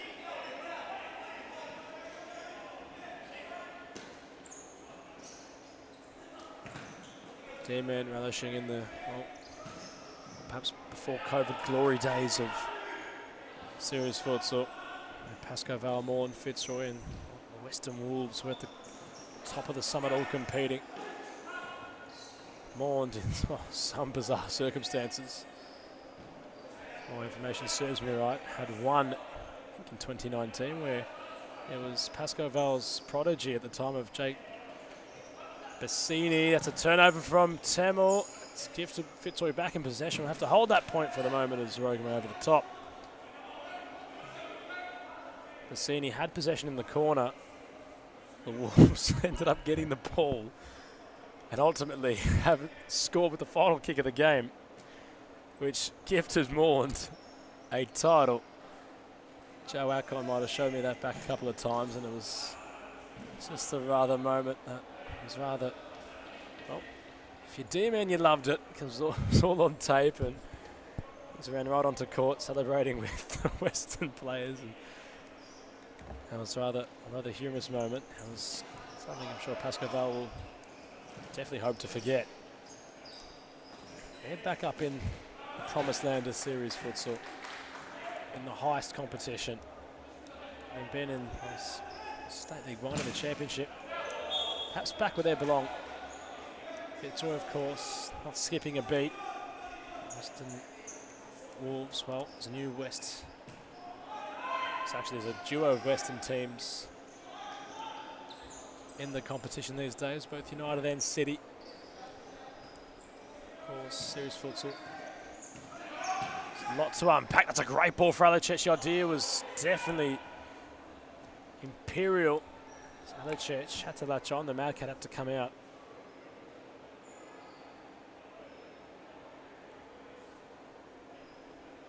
Tones and Baldwin. Way before my time, but being Italian myself, it would have been something eye-catching. Temel, here's Saheen. Grogan intervenes. It still remains with Hume, and they've had balance of play so far for some time.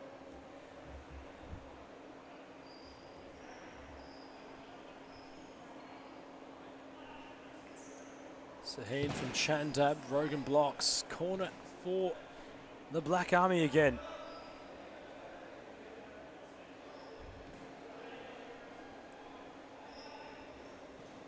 Chandab, Saheen, Temel.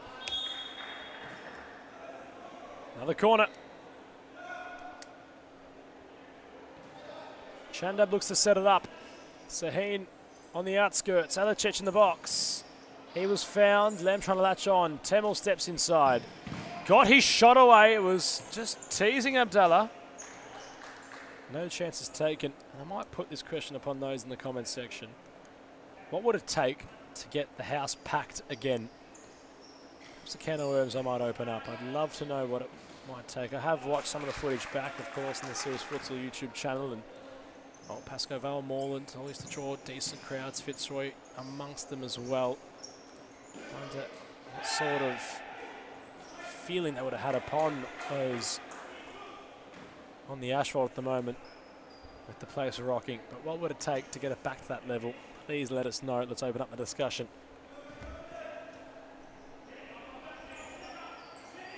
Rogan, Alicech, his equal counterpart as Flash went for a snap.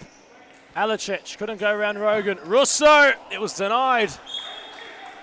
Abdallah, comfortable height yet again. Fingertips on it. The man in aqua blue for Hume.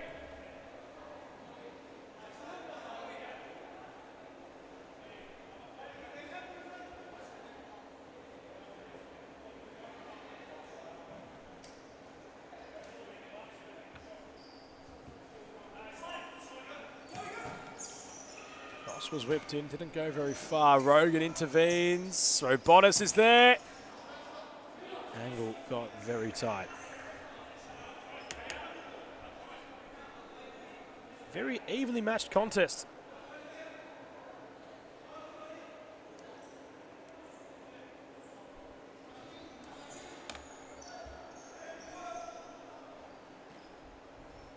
It was rather the pristine mid-spring Melbourne afternoon. Melbourne day, really. But could penalties be on the forecast? Is Aren, not Allen rather, Russo. Not sure how Aren might have came into mind, of course. He's out with injury, and we're going to try to provide updates when we can. But Rogan and Russo nearly combined for a special.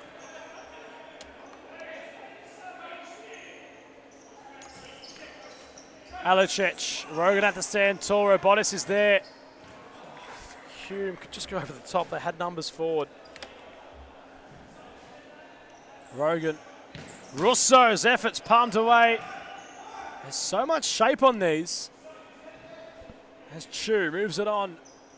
Rogan trying to get some space. Shifting left and right with Alicech. Inside is Splash.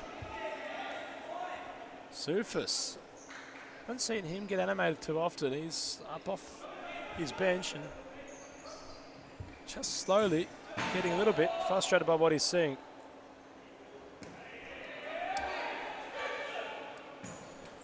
And it's going to creep in. That is not the way Fitzroy would have wanted to hit the front. The Jet Saheen takes a massive inhale and exhale. A very unpretty goal from the set piece. Fitzroy back in front.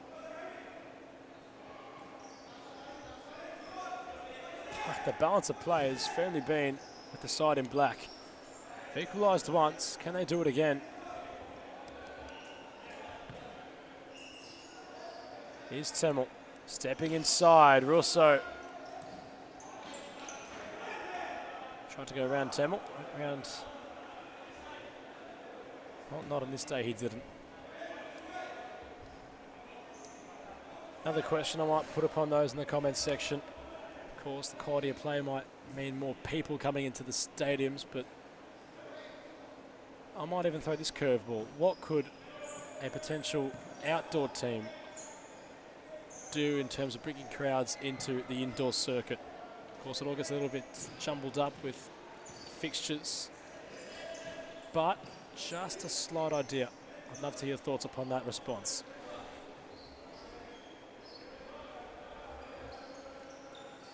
Temmel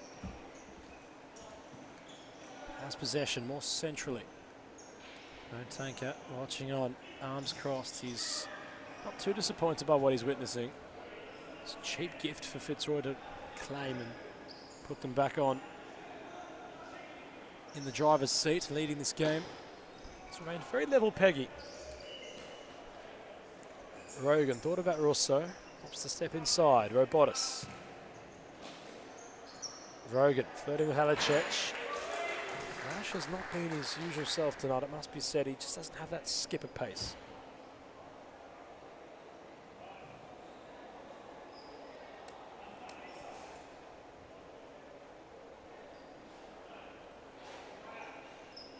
Scott Rogan again. Gets it back from Robotis. Chu controls well. Robotis has options circling like sharks everywhere.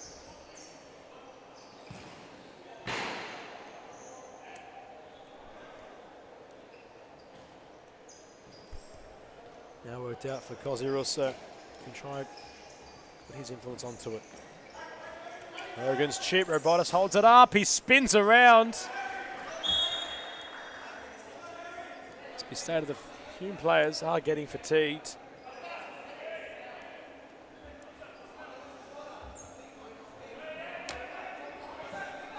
Choose delivery. Robotis' take. Set piece is proving to be the kryptonite of the Black Army. They're undone yet again by another one of them. They've been in this contest, but now it's Fitzroy with their most commanding lead upon it. They lead by 2 goals, 3-1 the score, inside stoppage time. It must be stated that, well, as much as Fitzroy have done what the means necessary, this game was crying out for the likes of, well, UC7, usual custodian in Hume colours. The one night he wasn't here, perhaps got that influence as Alicech was in behind. Russo got back. Ball went behind Alicech. Benares, heavy press upon wicket, gets it back, keeps it away from Russo. Still going somehow, Klenaris. Alicech! Big save from the Mad Cat needed. Rogan trying to get the foul, will get the foul.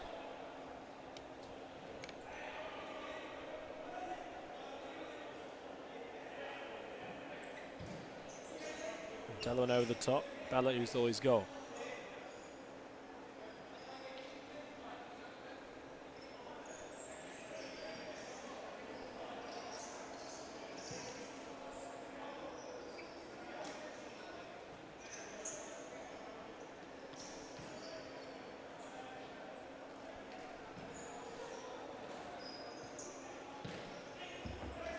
Saheen back on to Temel.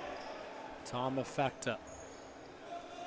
Penalties were looking likely. This game still in striking distance, of course, for Hume to get to that predicament. I'll have to find a couple of goals against the well-oiled machine of Fitzroy. The Motanker has called for a timeout. What's he got up his sleeve? We'll cross to a short timeout break.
To be intelligent.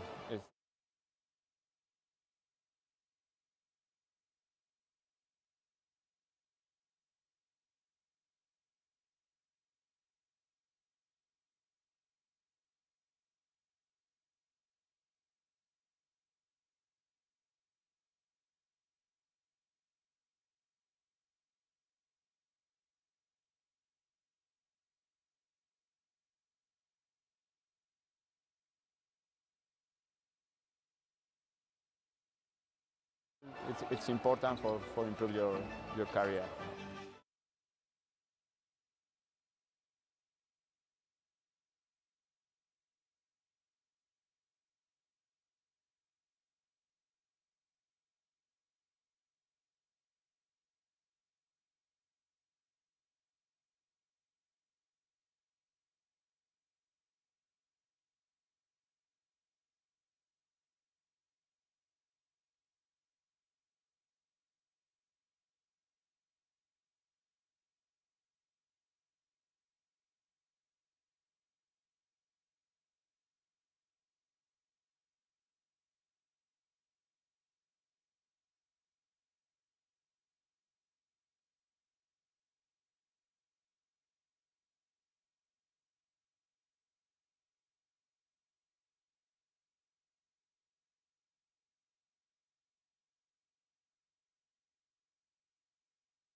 Watch that for some measure as 4-1 on the score. Fitzroy will be victorious, but Hume certainly gave it their all as Tamil in possession.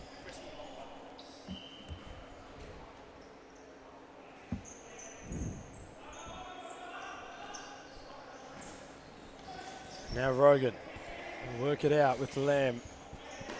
Down court, Robotis is there. Heavy touch. Will drag it out wide and buy some time for the cavalry to arrive.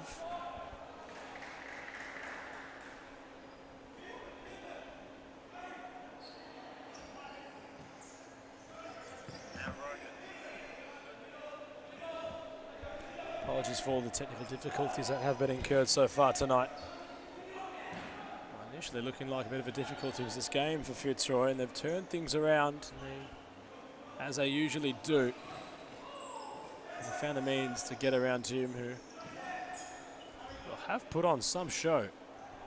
It's a level game. It was held very, very tight for some time. There were some mistakes in which were made by the Black Army, which they hadn't put a foot wrong. And ultimately when they did, it was the most costly error they could have made. Of course, playing the fifth man, it's going to be difficult. You leave yourself exposed at the back. Chandab can't go around Rogan. So we'll clean things up inside our last 40 seconds. Moreland and Weston City to close out the show. Cooper and Pimenta watching on as they look to gear up for the Club's Cup.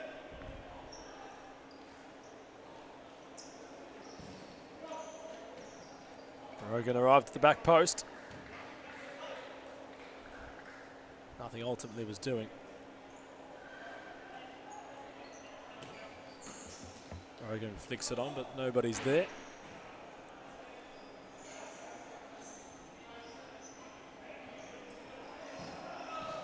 Chandab thought he was impeded. Nobody's home at the other end. Hamza thought he had a chance. Is there a consolation prize for him? They're certainly fitting of one. Klanaris found Chandab. Alicech with Robotis. Rolls out of play. 10 seconds left for Hume. Tamil flirts with Lamb. Can't go around Robotis. It's fair enough though from the captain. Tactical foul. Robotis and Tamil will talk about it. Tamil's gone into the book. 5 seconds left. Be very keen to hear the thoughts and whoever I might get for a post-match player interview coming up very shortly. Abdullah will test it, and that will be all she wrote. Fitzroy get the job done. The Black Army firmly competitive throughout the entire affair, which ultimately draws to its close 4-1 in favour of Fitzroy. No blemishes they're incurring, despite being on equal terms throughout a fair chunk of that contest. We'll cross to a short commercial break and be back with the post-match player interview before Moreland Blues and Weston City close out the show for round 18.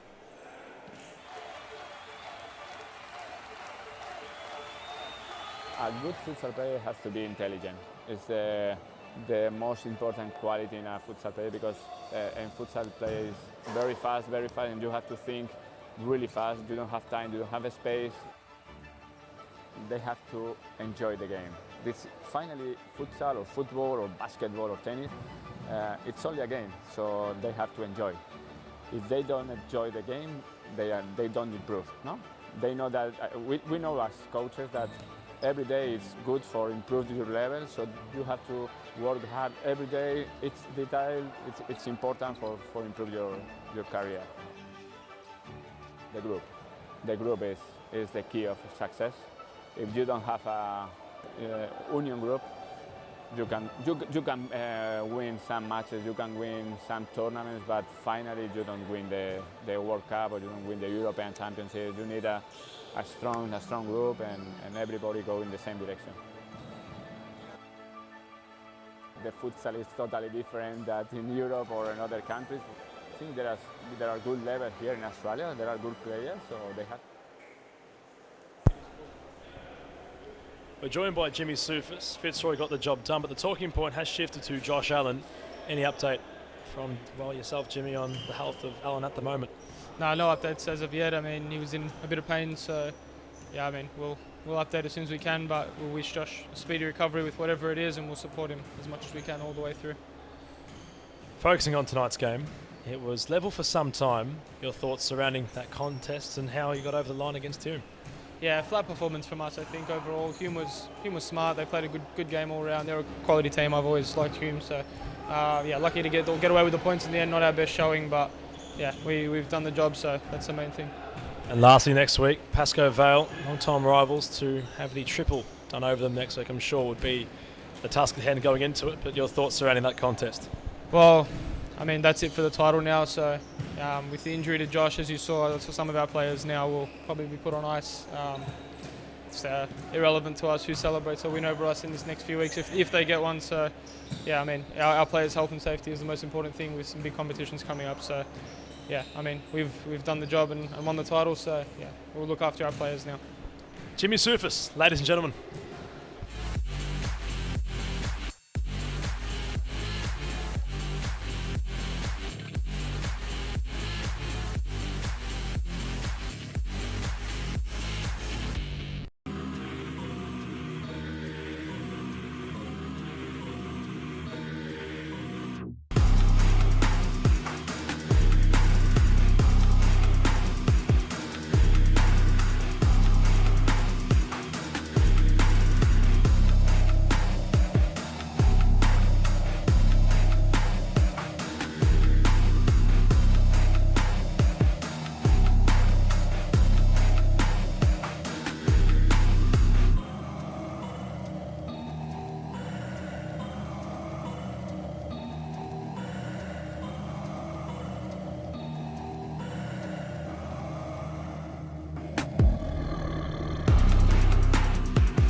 Grew up with low self-esteem.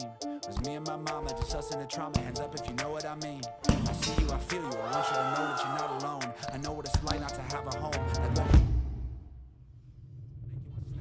Now what a bowl. Feel like I live in the end zone. I'm the one leading the drives. The crew riding round in a Benzo.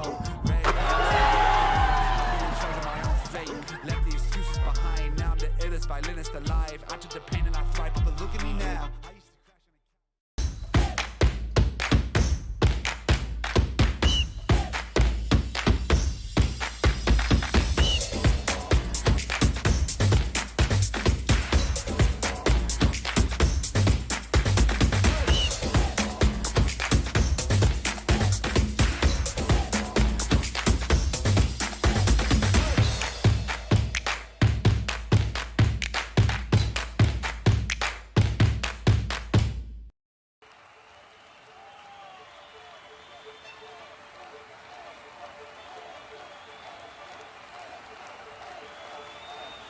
A good futsal player has to be intelligent.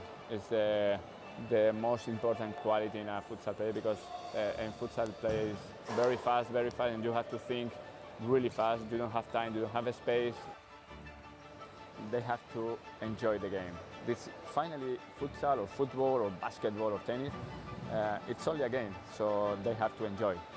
If they don't enjoy the game, they don't improve. No, they know that we know as coaches that every day is good for improving your level. So you have to work hard every day. It's detail. It's important for improve your career.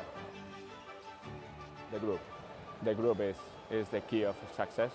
If you don't have a union group, you can win some matches, you can win some tournaments, but finally you don't win the World Cup or you don't win the European Championship. You need a strong group and everybody go in the same direction. The futsal is totally different than in Europe or in other countries. I think there are good levels here in Australia. There are good players, so they have to work hard. And maybe in the future Australia is in the top.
Grew up with low self-esteem. It was me and my mama, just us in the trauma. Hands up if you know what I mean. I see you, I feel you. I want you to know that you're not alone. I know what it's like not to have a home.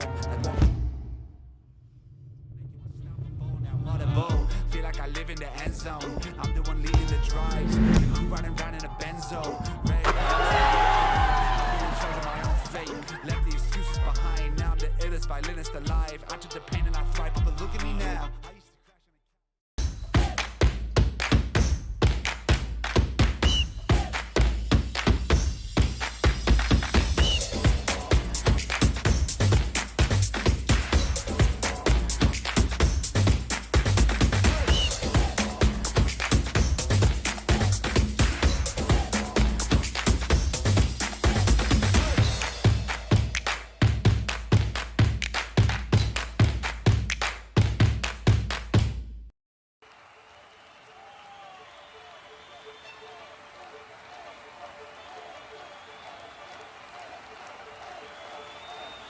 A good futsal player has to be intelligent.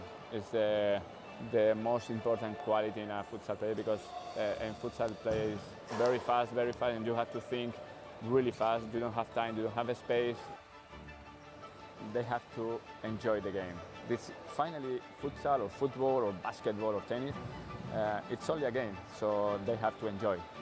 If they don't enjoy the game, they don't improve. No, they know that we know as coaches that every day is good for improving your level. So you have to work hard every day. It's detail.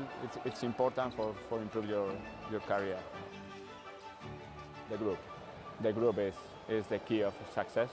If you don't have a union group, you can win some matches, you can win some tournaments, but finally you don't win the World Cup or you don't win the European Championship. You need a strong group and everybody go in the same direction. The futsal is totally different than in Europe or in other countries. I think there are good levels here in Australia. There are good players, so they have to work hard. And maybe in the future Australia is in the top.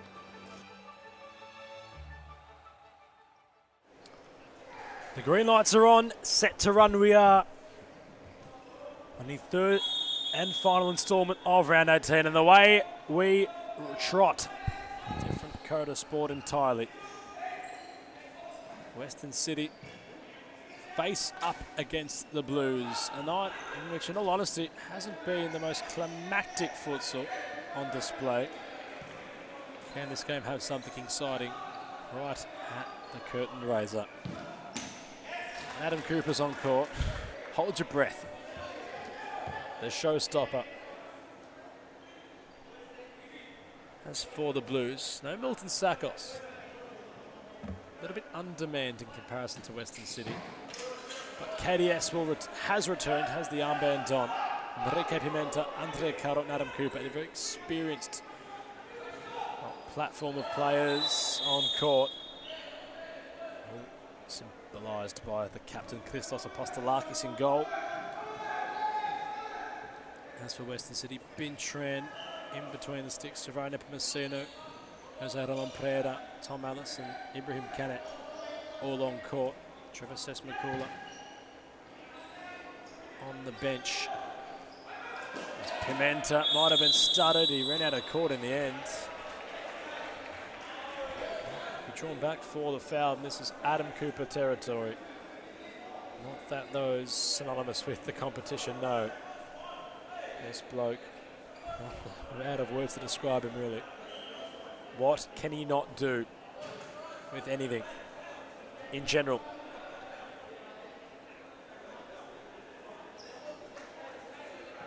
He loves these opportunities more than you might like having a Coles chocolate mud cake.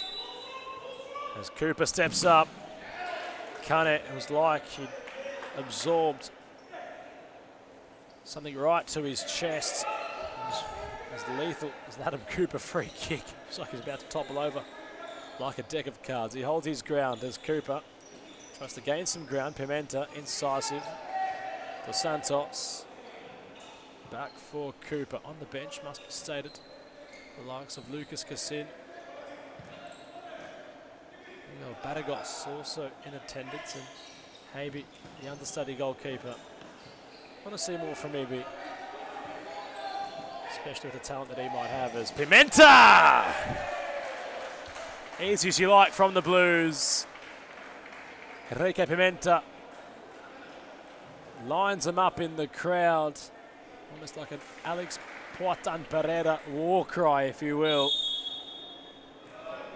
And it started positively for the Blues.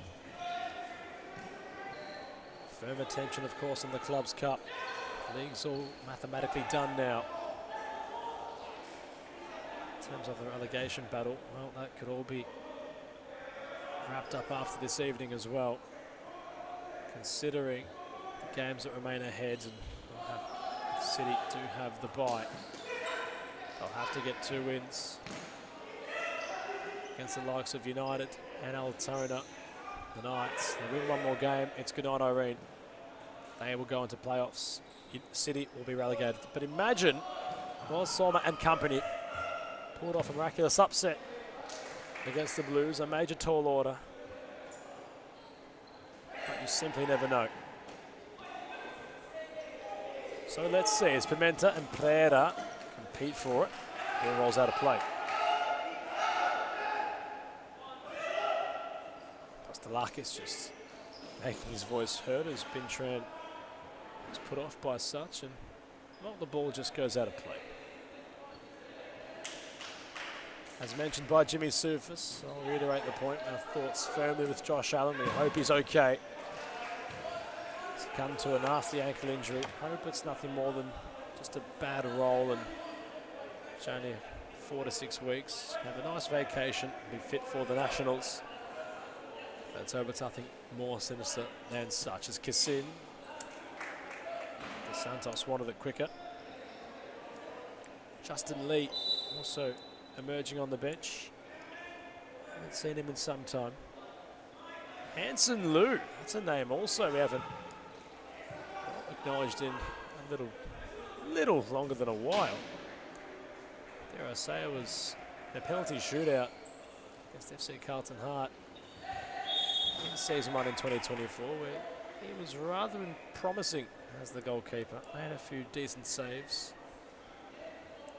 Of course, Joe Milo and Bintran just keeping Hanson Liu perhaps out the side. Haven't even seen him being named for some time, but well, City have pulling all the stops to keep themselves afloat. Altona, considering their form, have definitely kept them rather than truly in contention for pulling off a great escape. They have a free kick here with Tom Ellis. Wonder what could be conjured up from this as Ellis lets it roll for Nepomuceno! The man from Curaçao draws City back. It's well done from the set piece. And Western City draw level. Placement, not power, from Nepomuceno, who's usually someone that likes to use all the power he can, but the response from Moreland, as quick as you like, as Lucas Kassin tipped to have a big night by D-Man himself, in the right place and all smiles, as within a matter of seconds, Moreland are back in front, straight from kickoff. Alice lunges at it. Cooper, brilliant to find Kassin. The Santos, it rolls his way. And now Moreland are back in possession. Alice gets it back. Can it? Angle gets tighter. Pastelakis, the esteemed veteran, uses all of his box. The Santos blocks Pereira. Rolled back for Alice. It's squandered with Kassin, who's taken all the sting out of it. Messino gets it back. Bit of life in this one. Javaro, no look pass. Alice! It's two apiece. The scores had not updated on both the scoreboard and the score screen, but it's on level terms.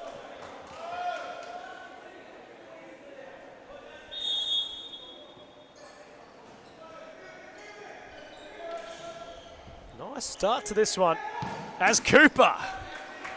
It's all happening from kickoff. That's where it all seems to be just occurring at the moment from Andre Caro, side possession.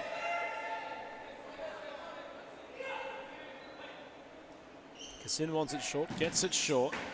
Kennett gets himself in front. Caro for Kassin. Cooper. Trying to measure which way he's going. On a needle for Andre Caro. Vintage Moreland Blues goal. The doctor, he prescribes equalisers. That's prescribed the goal to put them in front. In some style, combined supremely with Cooper. Quick start to this one. 5 goals scored, and Moreland have the odd one in their favour. 3-2 the score. No, it has not adequately updated on our scoreboard yet.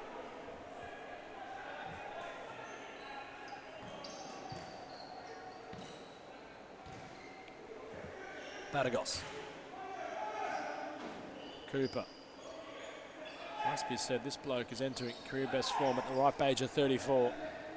He has been almost unplayable in the back half of this season following his return from that holiday he had. As Pereira got in the way back. Ricardo Cassin had done well to rekindle. Baragos. To step inside. Cooper. Baragos lurking. Cooper going alone. Reverse effort. And a supreme at that of the highest superlatives from Adam Cooper. Moreland with a firm grip on the game now. They're 2 ahead. 4-2 the score. He's just so casual with it. That's almost the frustrating part. As casual as that Nepomuceno. No look pass, which unlocked a move for Western City. Further down the court. Corner they've conjured up. Now Nepomuceno. Cassin just a little bit unsure, but it works out in the end.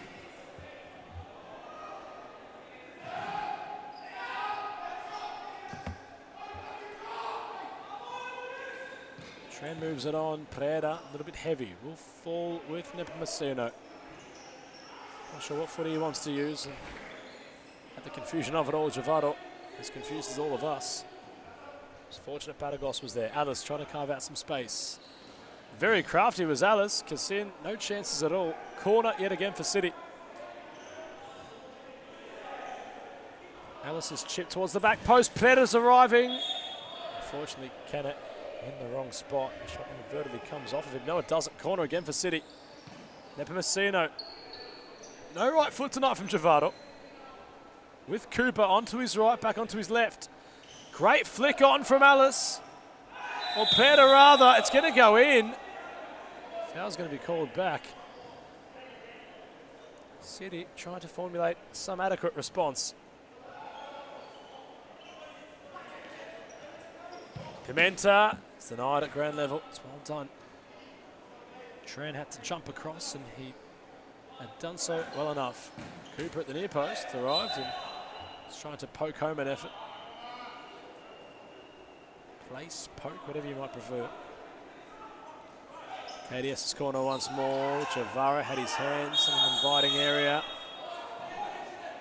Pastelakis wants the foul.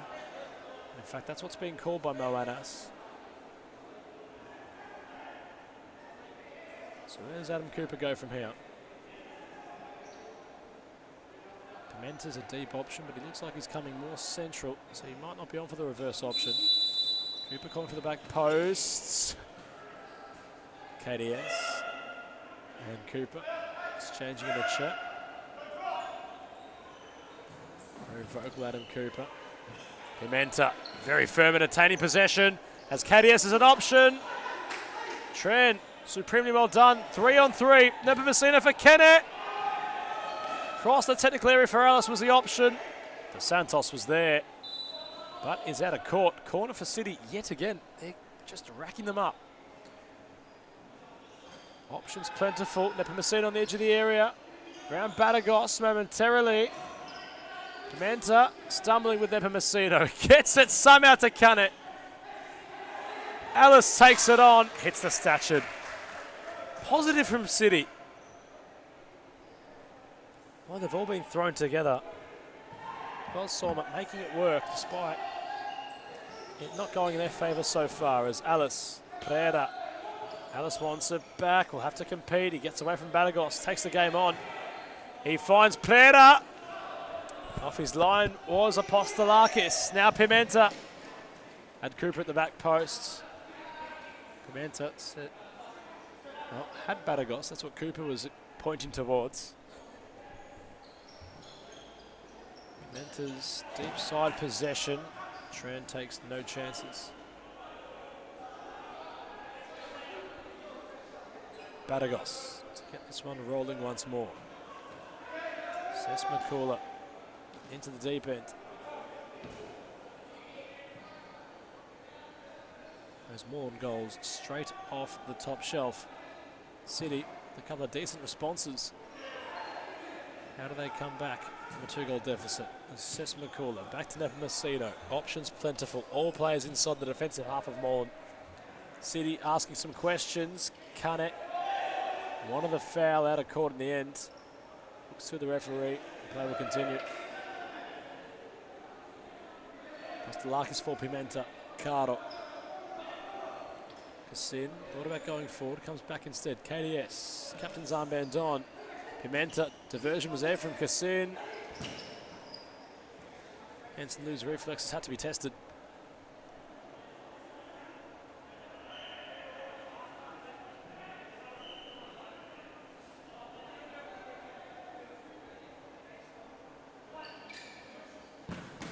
Santos stings the palms of Tran. Kenna off to the races, takes a massive tumble with Pimenta. The two help each other up. Good sportsmanship, but a real opportunity now for Nepomuceno. Dead ball specialist he might prove to be from this opportunity.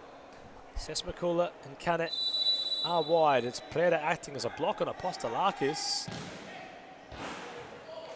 Bounces off Cassin and out for a corner.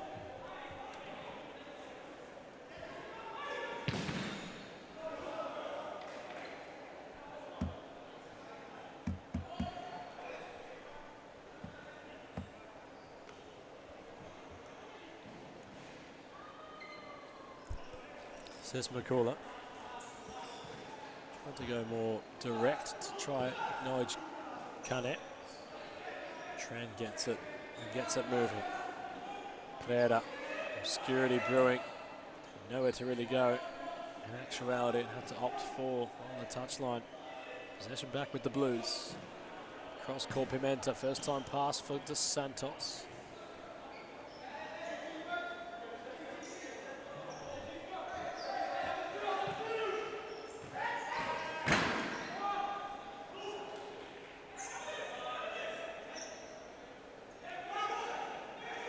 Sesmakula stepping inside, deflecting effort. Falls fortuitously now for KDS, who wants to go on a run. Equal measure with Sesmakula. Now Cardo, Cassin, not really much court for him to work with. Justin Lee back in the mix. It's a real different Western City these days. Dos Santos wants Pimenta. Won't get him. Left off for Cassin instead, more central.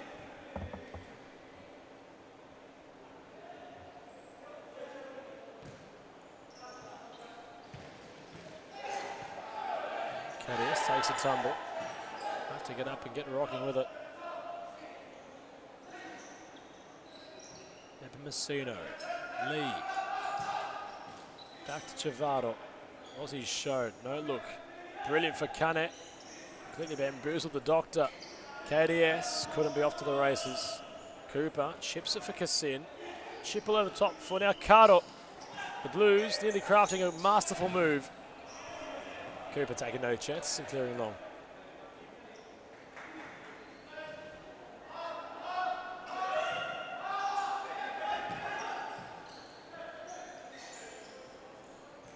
Cardo gets it back.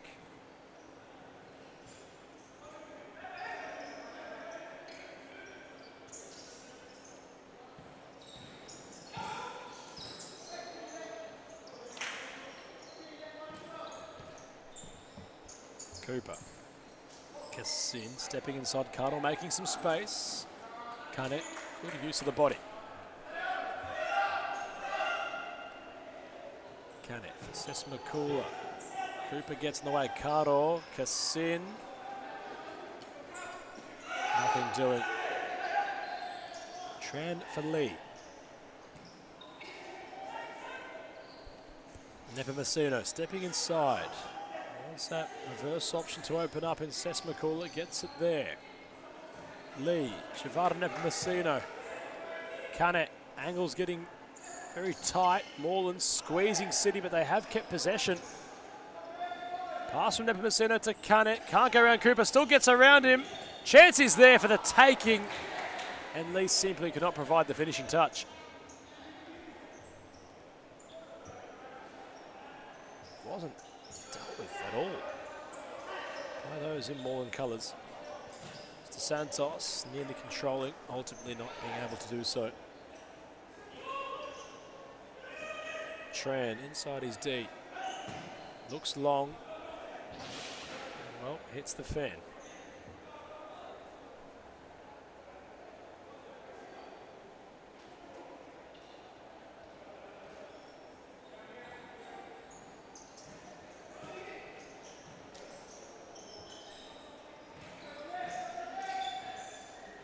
Now with Andre Caro.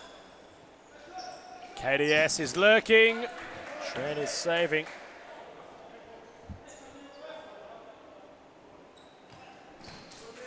And that's a brilliant move, capped off by Badagos. Back in the side, back on the scoreboard.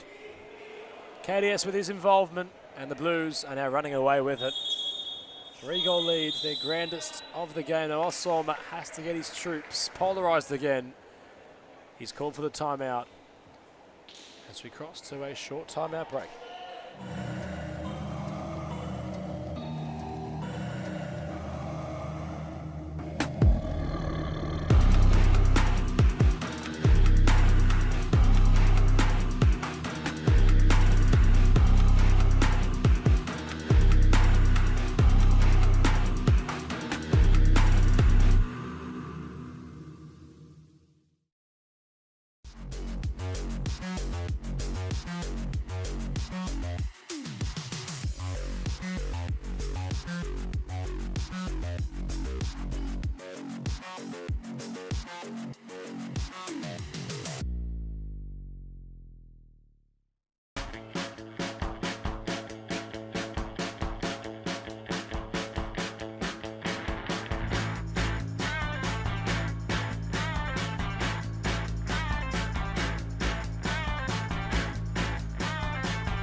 Grew up with low self-esteem. Was me and my mama, just us in the trauma. Hands up if you know what I mean. I want you to know that you're not alone. I know what it's like not to. Well, Soma has to try conjure up something here.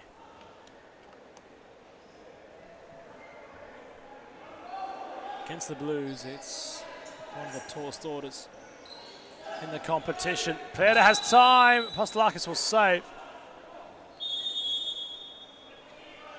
Weston City have been issued 5 fouls. I've got to be careful.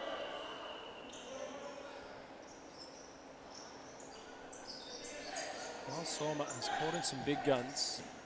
Have to just have an idea of who that is on the bench. It's just rocked up. Now you might be able to change the game.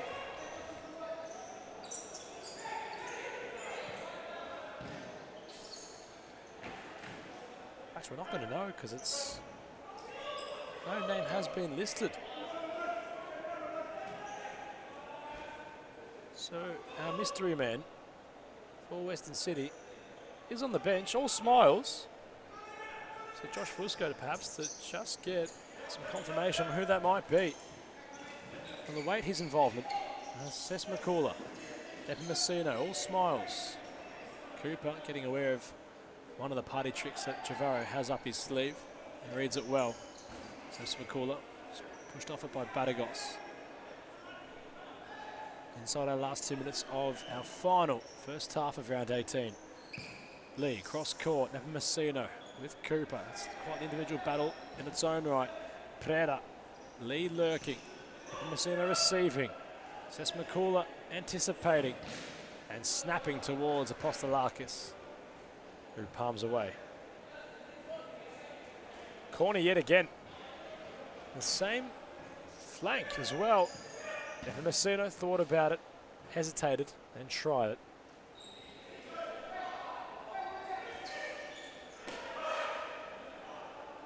Apostolakis up and under.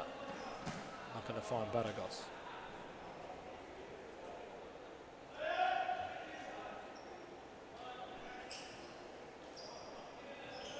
No grounded ball from the keeper to Pereira. Messino. Ellis wants to run at Badagos. Very fluid feet from Alice. He gets the foul. Is there a moment? In fact, it's gone the other way. Well, Adam Cooper, ball firmly in his hand. Not too sure what's happened there, in all honesty. But nonetheless, Adam Cooper, dead ball opportunity for a 4-goal lead.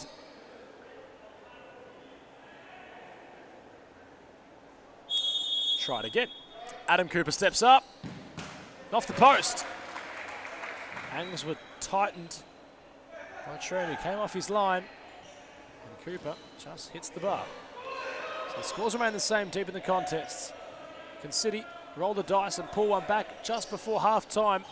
Eclipses. Alice for Pera. Kept alive. Dos Santos, nearly a foul. Wasn't. Overzalson trying to open things up for Nepomuceno. That will be half-time. It was level for a brief period of time. There was goals in a flurry from kickoff for both sides. But ultimately, the Blues, courtesy of many chefs in the kitchen, all cooking up a perfect storm, have a 3-goal lead with the scores locked at 5-2. We cross to our final half-time break of round 18. Stay with us. We'll have the show closed out after this commercial break.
I grew up with low self-esteem. It was me and my mama, just us in the trauma. Hands up if you know what I mean. I see you, I feel you. I want you to know that you're not alone. I know what it's like not to have a home.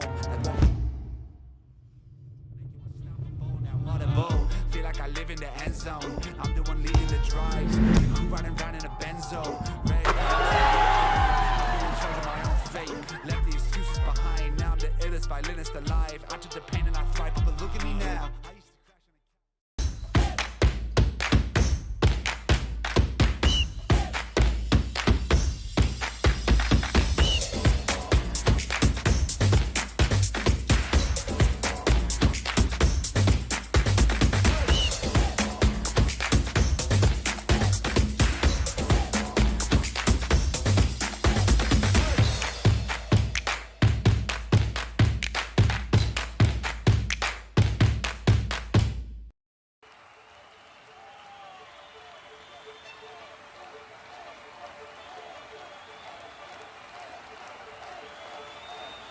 A good futsal player has to be intelligent.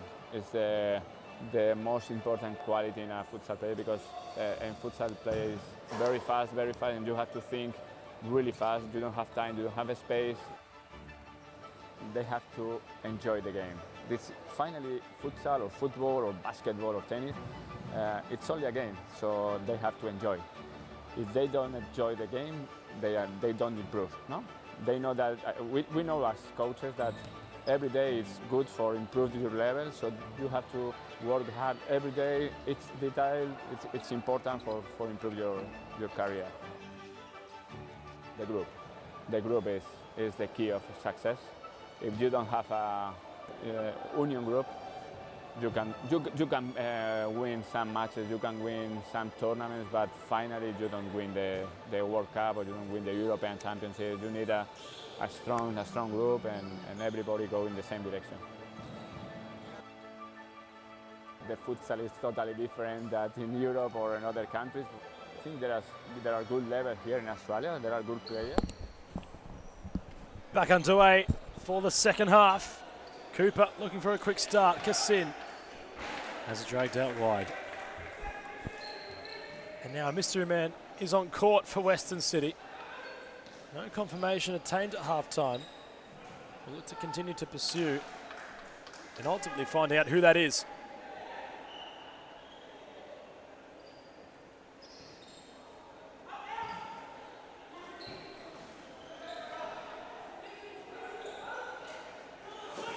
Cardle takes charge. Cooper, Pimenta was behind him, spinning around, but ultimately could not move out of the way. Sesmakula, well weighted pass for Pereira. He caught it off the fly.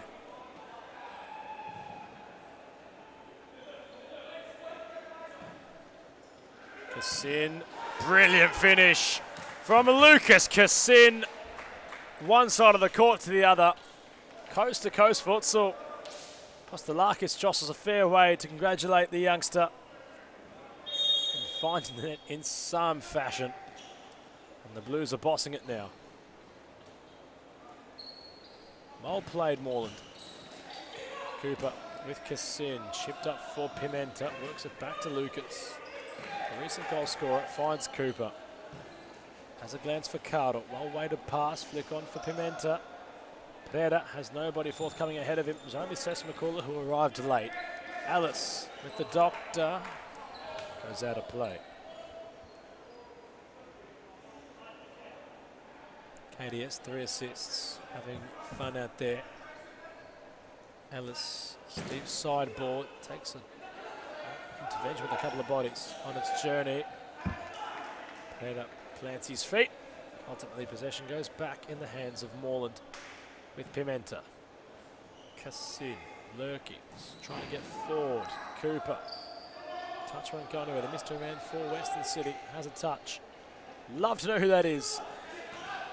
As Postelakis doesn't know where the ball's gone. It fell for the mystery man, and Sesmakula is there. And he hits it with power, but very wide.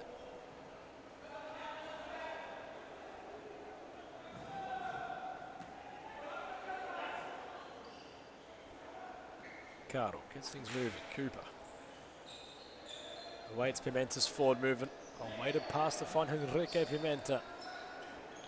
Alice trying to go around Enrique. Gets pushed into the side barrier. It's a little bit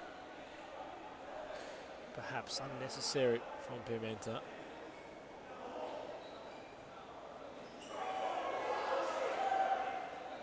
Pimenta was claiming they're both going for it, and Pimenta just had a bit more of the muscle. But with all that being said, it's a little bit, just a little bit ill-advised as the mystery man finds Sesmakula. Shot was dispatched, Cassin blocked. Alice was there. City worker to Sesmakula. Pimenta keeps it in somehow, still going. Not scoring ultimately was Enrique Pimenta. It was a man possessed. A lot of pace and power. Cassin miscue, it sits up, it has to go in surely. Sesmakula got in the way of Pereira, but it will still go in. Boy, did City nearly make a meal of it. But ultimately, they get the job done despite the smiles from Pereira. The goal scorer gives City half a sniff to get back in striking distance.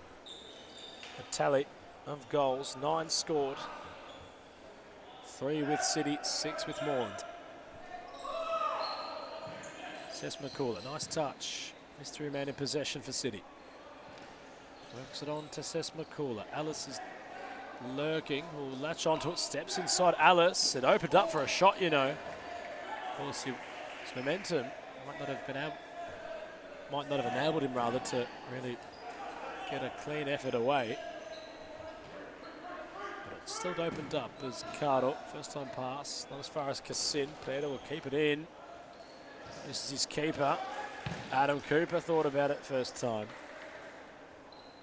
Not that opportunity is always on the offing. Cooper chests it for Cardo. Pimenta, good use of the body. Andre Cardo in space. Tram with a nice save.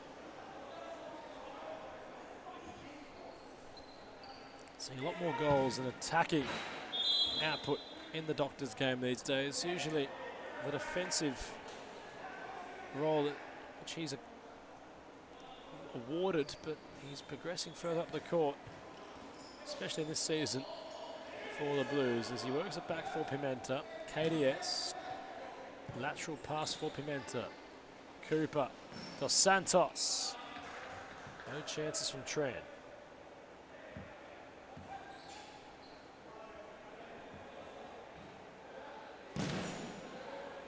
That's towards Andre Caro. It's going to be kept in by Dos Santos. Cooper, central, KDS. Somehow got around Alice. The ball was stuck on his foot. Cooper, great read. Try providing something threatening across the face. Sesmakula around Pimenta. He was unbalanced by the push. It'll be a free kick.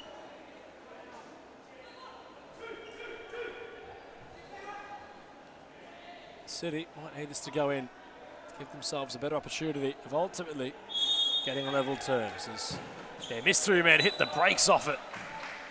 Hits the crossbar. It might have touched Apostolakis on its journey. Corner for City. Corner yet again. Liking it from number 18 of City. Boy, I wish I knew his name. In fact, let's have an investigate. Let's have a look on the socials.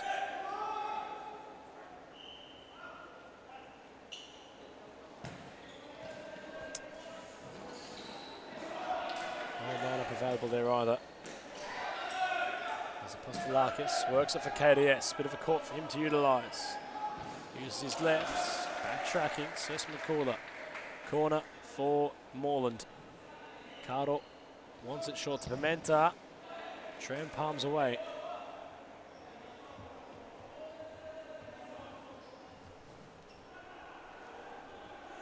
Cooper's take. KDS arrived.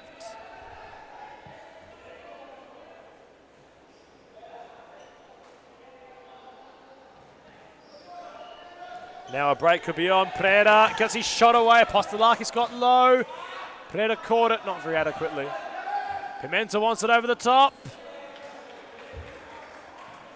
Two City shirts there to greet him in that venture as Kane and Nepomuceno enter the court. Cooper. Two men in front of him to get around. Utilises Cardo. Back to Cooper. Lateral movements. A major asset of the Blues game. They tried yet again. Back to Cooper, first time for Pimenta. Patience personified in this passage of play. Pimenta onto his left. Kane got in the way. KDS keeping it up in the sky. Not sure about what acrobatics he was trying to utilise. Josh Fusco unfortunately getting caught up in the unpredictable nature of the ball. KDS onto his right, he goes down. They look at Moanas. Major cries from those in Moreland blue.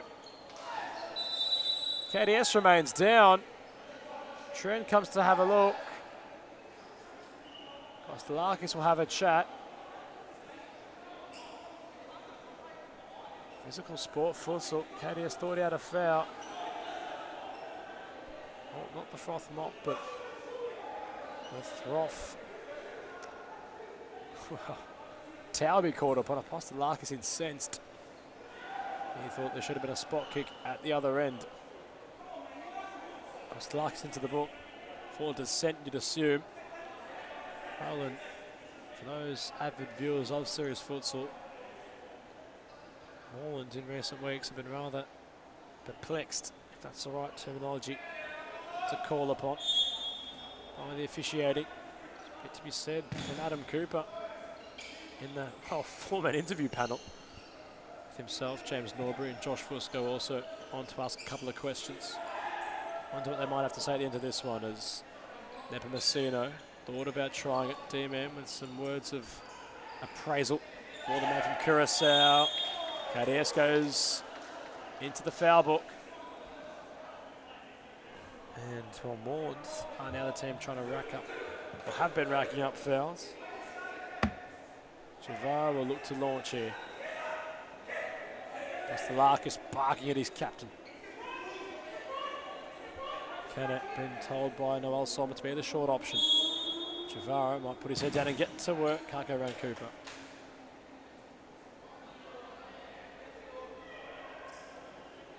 Nepomuceno weighs up where to go with it. Chips for Rallis. Badagos wants Cadius to latch on. And he's so well done from the captain. And that's a corner he's manufactured from basically nowhere.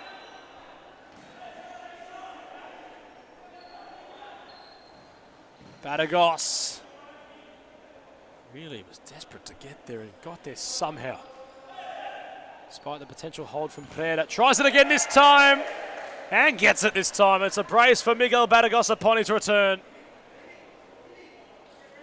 In Moreland blue, makes no mistake. Same routine from the corner. A tangible result on that occasion. 7-3 the score. The Blues having a good time, you could assume, on court.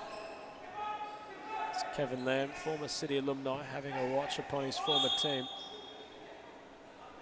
I wonder how he could perhaps shift their fortunes if he was on court. Dos Santos awaits the movement from Cardle. They flurry. Great timing of the pass. Stings the palms of Tran. Canet can't escape. Whistle stays very low. It's not being called upon. Dos Santos goes down. Says McCullough. Cards. Well, it's threatening to come out. In fact, it will. Officials just have to make sure everyone remains calm here. I don't think it's the City players and the Moreland players coming together. It's more, I'm not happy about the refereeing. And I think that frustration has been felt upon those having a watch also, as Cooper for Cardo. Badagos was in some space. Not acknowledged by the doctor. Works it back for Dos Santos. Badagos happy to utilise Cardo. Firm high press from City. Carter wants some troops further down in a more attacking area for the Blues. Cooper, time firmly on his side. Kennett not blinking. Cooper manufacturing across. Cesc McCullough's away here. Nepomuceno trying to flick. Kostelakis has all the answers for any tricks.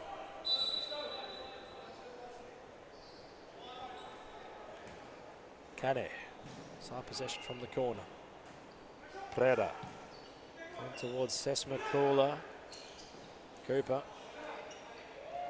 casual in defence. The angles were kept very closed.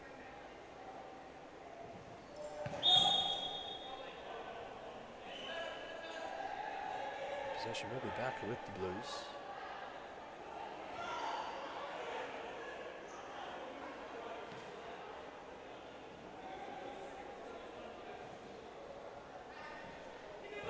Cooper for Cassin. How about the measure on the pass? It needed the finish. Cassin not too far away.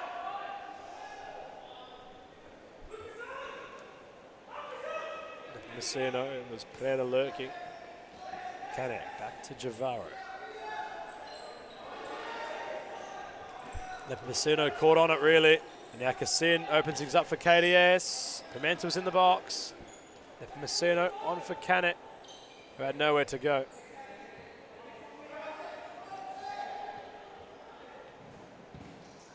Messina trying to unlock Cess McCullough.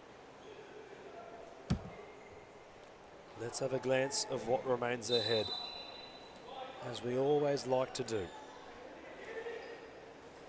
And now Ibi getting some minutes. Kostelakis happy to perhaps just reside on the bench for a bit. He's having a chat to Josh Fusco, and it must be said he does not look happy. Although his side are leading by 4 goals. Right, let's try and grab his thoughts in the post-match as Nepomuceno can't go around Kassin. Gennaro trying to unlock Pereira. Cess McCullough trying to take over. Cooper does so. And still going with Cooper. Advantage won't be paid.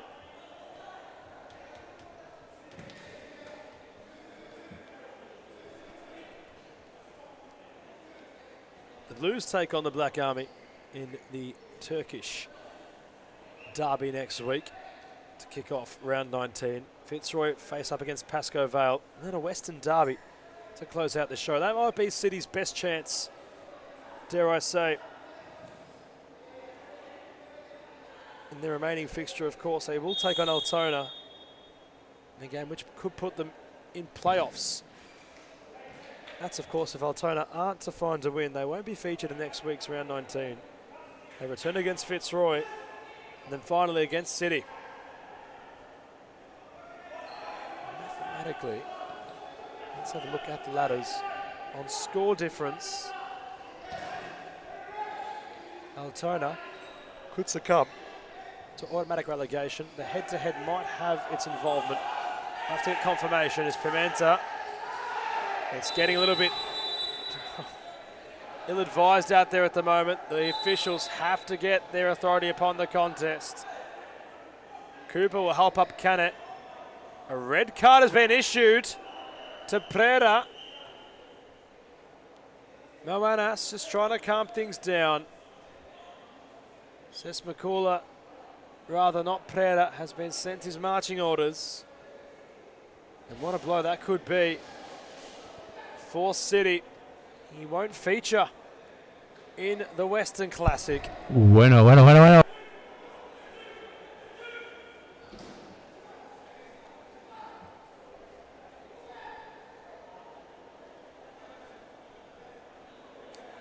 Not sure who that might have been in the bunker down there.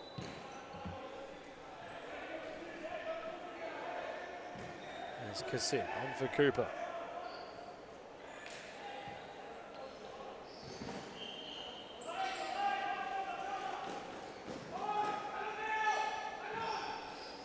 It's going to find its way in somehow. It's Pimenta and Dos Santos. They combine yet again. And it's just simply gone from bad to worse for Noel Sommer and company. Looking at the score difference, Altona have the worst one in the league of negative 52. City negative 39. It's all about the head-to-head, arguably, and we have to get a quick refresher on what's going on there. I'd say it's too disparaging. There's Habe, will palm it away.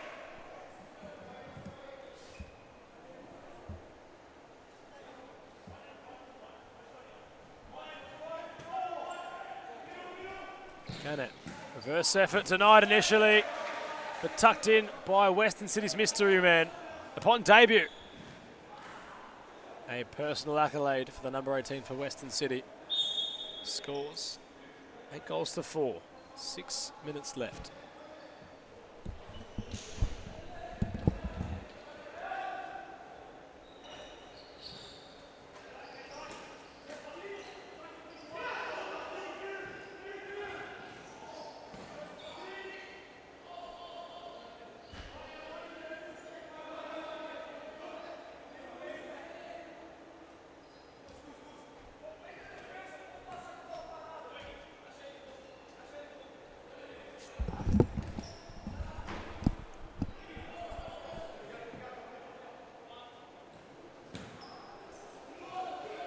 Pass for Pimenta. Alphon Cooper, Never Messino. Angle got tight and Javaro wasn't far away at all.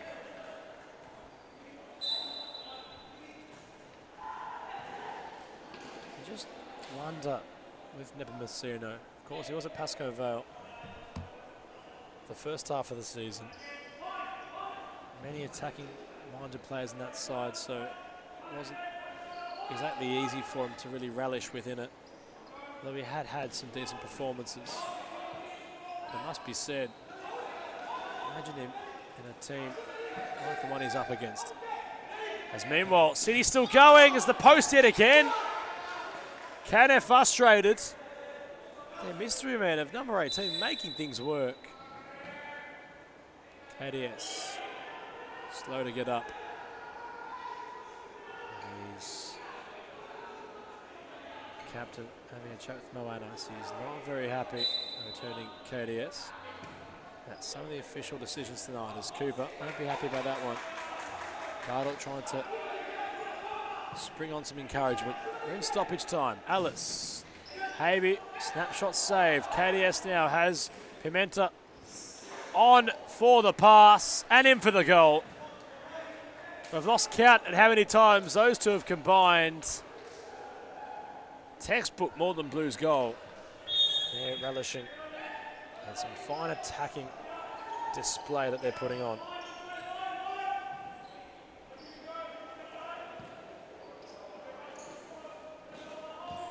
Alice and Cassin going for a tango. Cassin wins that dance battle.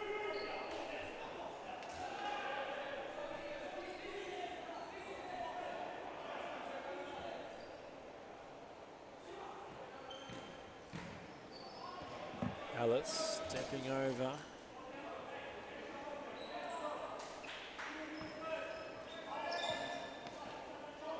Kane. Alice trying to combine.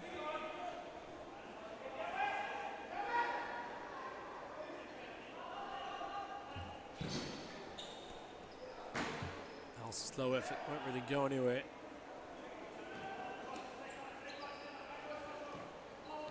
Messino. Nearing our last 3 minutes. Pimenta takes charge. Can't go around anybody.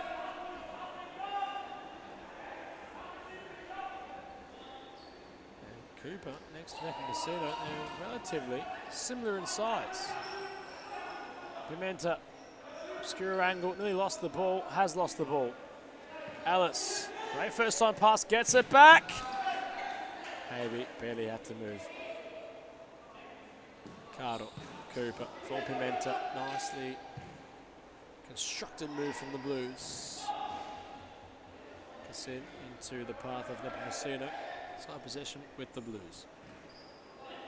Andre Caro, Cassin, ball rolling, Tran trapping. But Cassin's gone down, he's got his hand up here.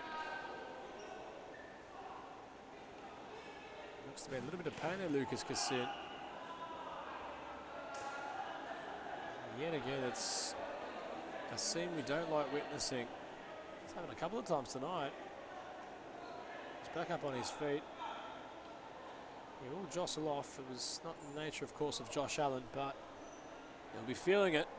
He's had quite the game so far as he comes off for a spell.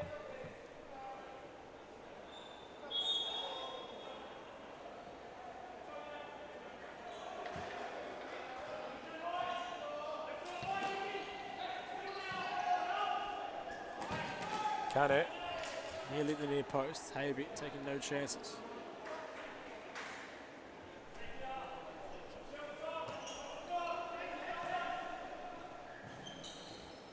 Nepomuceno, thought about Cooper. Two-man for City.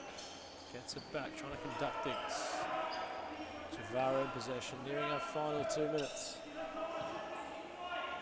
Nepomuceno has paired up. Has a potential option.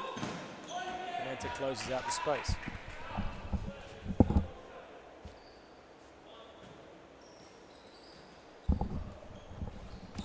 Nepomuceno denied by Havey, and that's instinctive from the doctor. Let's get out of harm's way. Nerda. unable to really go anywhere.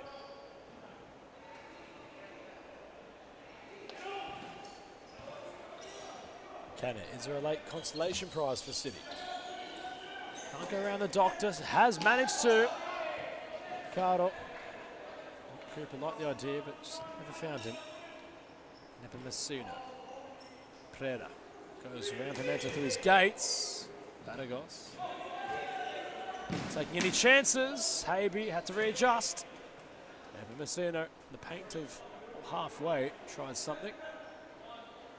Kevin Anders, well, thought he was gone. He's still here. Having a watch on what's happening. Pere's pulled up lane. He has to jostle. Cardo will get away. Pimenta will keep going. Preda is just, feels like he's in a bit of discomfort. He's straining a fair bit. Tram will launch a cannon from his goal. Cooper will head it away. Can it? Nepomuceno trying to buy an angle to get a shot away. He tried an up-a-duper move, you could argue. Sends Cooper to the deck. The two colossals collide. Still with Nepomuceno. Ball's on a gravitational pull when he's got it. Blues will press upon this. Badagos spearheaded that campaign. Inside our final 90 seconds. Pimenta. For Badagos. The Blues coasting. They take on Hume next week. That follows after that. They'll take on Pascoe Vale and close out the season against their long-time foes of Fitzroy. And then Mariah Carey might start playing, because all I want for Christmas is you. As we close in on yet another calendar year, as Cooper with Habe, that was risky. Habe, of course, playing on court for Northern Phoenix. Has that on-court ability.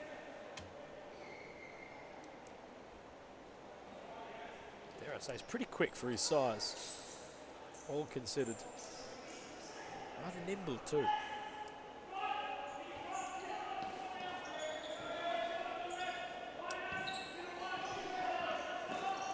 Ellis with Cardo. Thought about trying it, and well, it's always going to be a hard task to get around Moreland, but it's simply do or don't next week for Weston City. They don't beat United. It is curtains upon their time in the big leagues. Badagos for the moment. He'll look to forget. We won't forget it anytime soon, unfortunately. Pimenta asking questions upon you at home. How has Miguel not scored there? It was unlucky for it to roll behind him. Hanson Liu enjoying the moment on the bench. Canary and Pimenta colliding. Badagos trying to find an angle for the shot or pass to get away. Couldn't do anything with it. Last 30 seconds. Alice stepping inside the doctor. Preda gave it a real effort. Habe was nowhere near it as it smashes off the frame of the goal. One final play for round 18. Cardo for Cooper. Can't go around Cane. We might have a consolation prize.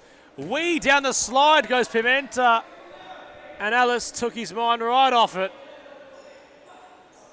And that is going to be all she wrote for round 18. The Blues victorious with the full-time score, 9-4 against Weston City. If they don't win next week, we'll succumb to automatic relegation. Our post-match player press conference will round out the show for round 18. For the last time, stay with us for a commercial break. It's only a game, so they have to enjoy. If they don't enjoy the game, they don't improve. No, they know that we know as coaches that every day is good for improving your level. So you have to work hard every day. Each detail it's important for improve your career. The group is the key of success. If you don't have a union group, you can win some matches, you can win some tournaments, but finally you don't win the World Cup or you don't win the European Championship. You need a strong group and everybody go in the same direction. the futsal is totally different than in Europe or in other countries. I think there are good levels here in Australia. There are good players, so they have to work hard. And maybe in the future Australia is in the top.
We're joined by Miguel Badagos of Moreland. Well, what do you make of that game? It was rather confusing given, well, the nature of it.